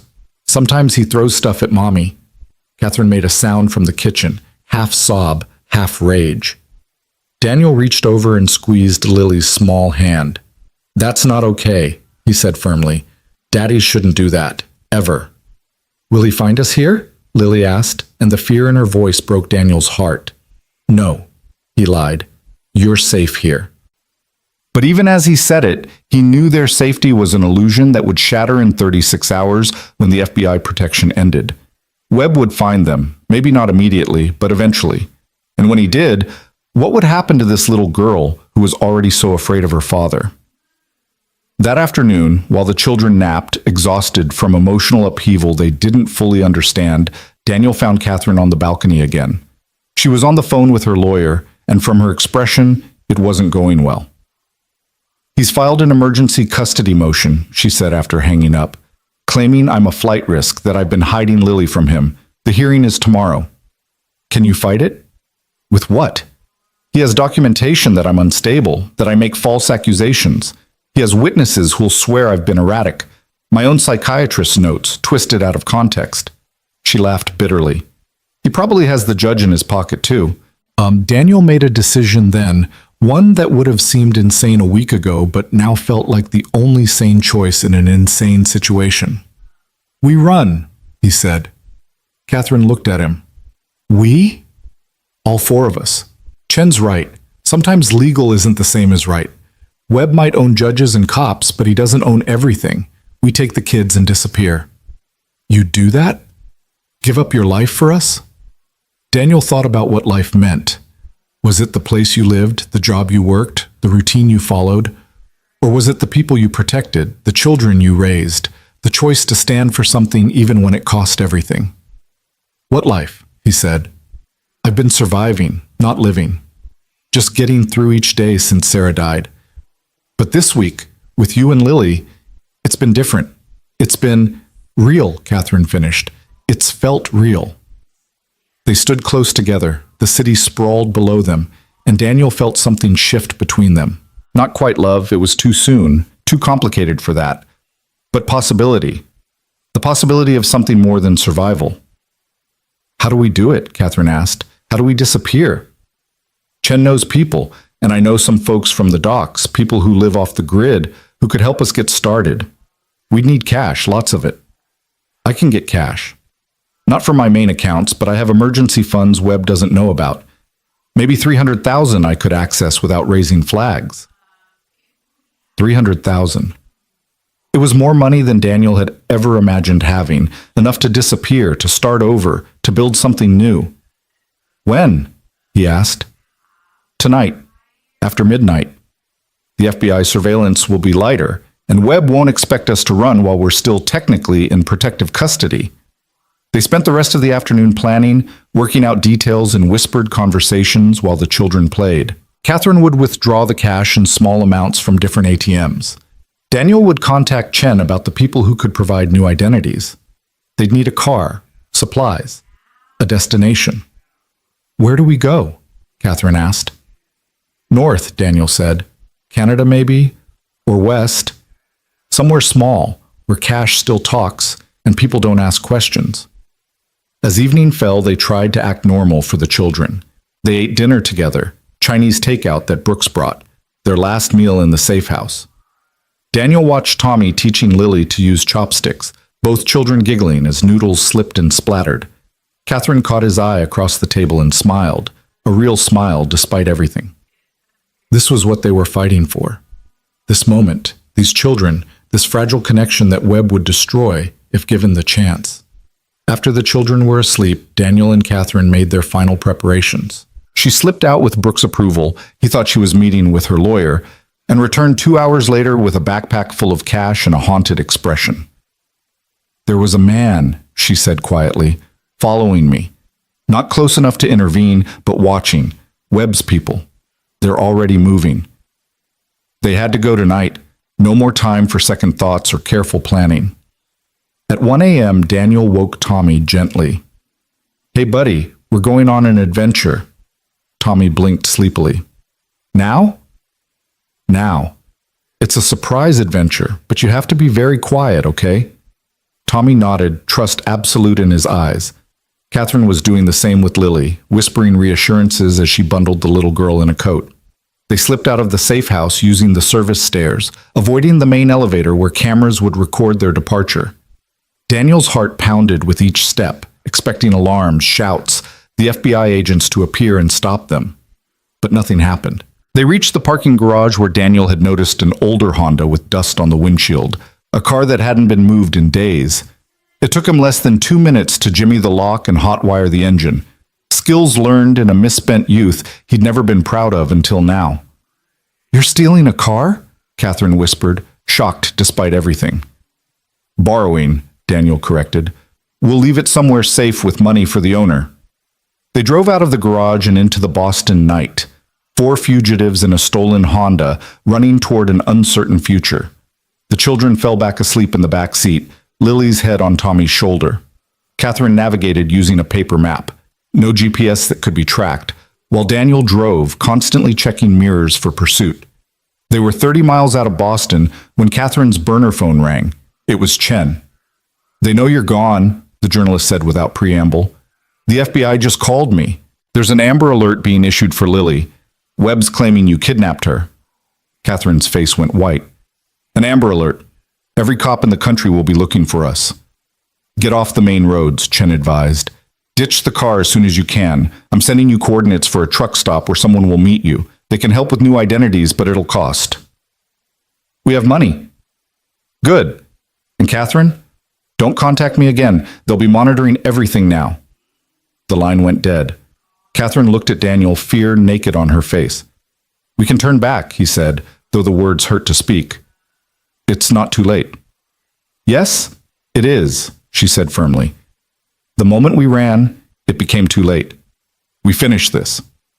They pulled off at the next exit, finding a small town that looked half abandoned. The stolen Honda was left in a church parking lot with $5,000 in the glove compartment and an apology note. They walked through empty streets to a diner that Chen's contact had specified, the children stumbling along half asleep. The diner was one of those 24-hour places that existed outside of time, fluorescent lights humming over cracked vinyl booths. A woman sat in the corner booth, mid-40s, unremarkable except for the way her eyes tracked everything. "Catherine?" she said as they approached. "Yes." "I'm Maria. Chen sent you. Sit." They crowded into the booth, Tommy and Lily fully awake now and confused. "Daddy, what's happening?" Tommy asked. "We're taking a trip," Daniel said. "A long trip." Maria studied them all, her expression unreadable. 2 adults, 2 children. That's $100,000 for full packages. New identities, documents, everything you need to disappear. Catherine didn't hesitate, pulling stacks of bills from the backpack. Maria counted it with practiced efficiency, then nodded. "There's a van outside. Blue Ford. Keys are under the passenger seat. Drive to Buffalo. There's a motel called the Starlight on Route 20. Room 12 is ready. Your documents will be there in 3 days. After that, you're on your own." "That's it?" Daniel asked. "That's it. Except for advice, cut the girl's hair, dye it. She's the one they're looking for most. The boy, too. Adults are easier to change, and ditch anything from your old life. Phones, credit cards, anything that connects you to who you were." She stood to leave, then paused. "Webb's people have already been asking around. You've got maybe a 12-hour head start. Use it wisely." Then she was gone, leaving them alone in the diner with 2 confused children and the weight of their choice. Daniel looked at Catherine, saw his own fear reflected in her eyes. "We can do this," he said, not sure if he was trying to convince her or himself. She reached across the table and took his hand. "Together?" "Together." They left the diner and found the van, exactly where Maria had said. It was older but well-maintained, with tinted windows and a full tank of gas. Daniel drove while Catherine studied the map, plotting a route that avoided major highways and toll booths with cameras. As dawn broke, they stopped at a Walmart in a small town whose name Daniel didn't catch. Catherine went in with the children, returning with hair dye, scissors, new clothes, basic supplies. In the van, she carefully cut Lily's beautiful long hair, the little girl crying as the locks fell away. "I'm sorry, baby," Catherine whispered, her own tears falling. "It's just for a little while." "I don't want to look different," Lily sobbed. "I want to go home." "We're going to a new home," Catherine said. "A better home." Tommy, watching this, suddenly spoke up. "I'll cut mine too," he said, "so Lily won't be alone." Daniel's throat tightened as his son showed a compassion beyond his years. "You sure, buddy?" "Yeah. We're a team, right?" So Daniel cut his son's hair too, watching the boy he'd raised transform into someone slightly different, older looking somehow. Catherine dyed Lily's remaining hair from blonde to brown, then her own from rich chestnut to black. Daniel darkened his own hair, added glasses he didn't need, small changes that added up to new people. They drove through the day, stopping only for gas and bathroom breaks. The radio was full of news about the kidnapping, Webb playing the grieving father perfectly. Catherine turned it off when Lily started crying again. By evening, they reached Buffalo, finding the Starlight Motel exactly where Maria had promised. It was the kind of place that had seen better decades, but room 12 was clean and had 2 beds. They collapsed onto them, exhausted beyond measure. "What are our names now?" Tommy asked as they lay in the darkness. Daniel realized they hadn't thought that through. They'd need names for the documents, identities to practice. "What do you want to be called?" he asked his son. Tommy thought about it. "Can I be James, like James Bond?" Despite everything, Daniel smiled. "Sure, buddy, James it is." "I want to be Anna," Lily said quietly, "like the princess in Frozen." "Anna's perfect," Catherine said, "and I'll be, Rachel." Daniel considered his options. He needed something forgettable, common. David, he decided. David Walker. The Walker family, Catherine said, testing it out. Running a small business somewhere quiet, maybe Maine or Vermont. A fishing business, Daniel suggested. Something I actually know. I could do the books, Catherine offered. I do have a business degree, even if it's from another life. They were building a fantasy, Daniel knew, but it helped. It gave shape to the shapeless fear, turned running away into running toward something. The next 3 days passed in strange suspension. They stayed in the motel room, venturing out only for food, watching the news coverage of their disappearance with sick fascination. Webb was everywhere, pleading for his daughter's safe return, offering $1 million reward for information. $1 million, Daniel said. How long before someone recognizes us? The hair helps, Catherine said, but she looked worried too. On the third day, an envelope appeared under their door while they slept. Inside were driver's licenses, birth certificates, social security cards, all perfectly authentic looking. David and Rachel Walker, married 8 years. James Walker, age 6. Anna Walker, age 5. A complete family history manufactured from nothing. There was also a note. Head north, cross at Rainbow Bridge. Documents will pass inspection. Good luck. Canada. They were really doing this, leaving the country, leaving everything behind. That night, as they prepared to leave, Daniel found Catherine crying quietly on the bathroom floor. Hey, he said softly, sitting beside her.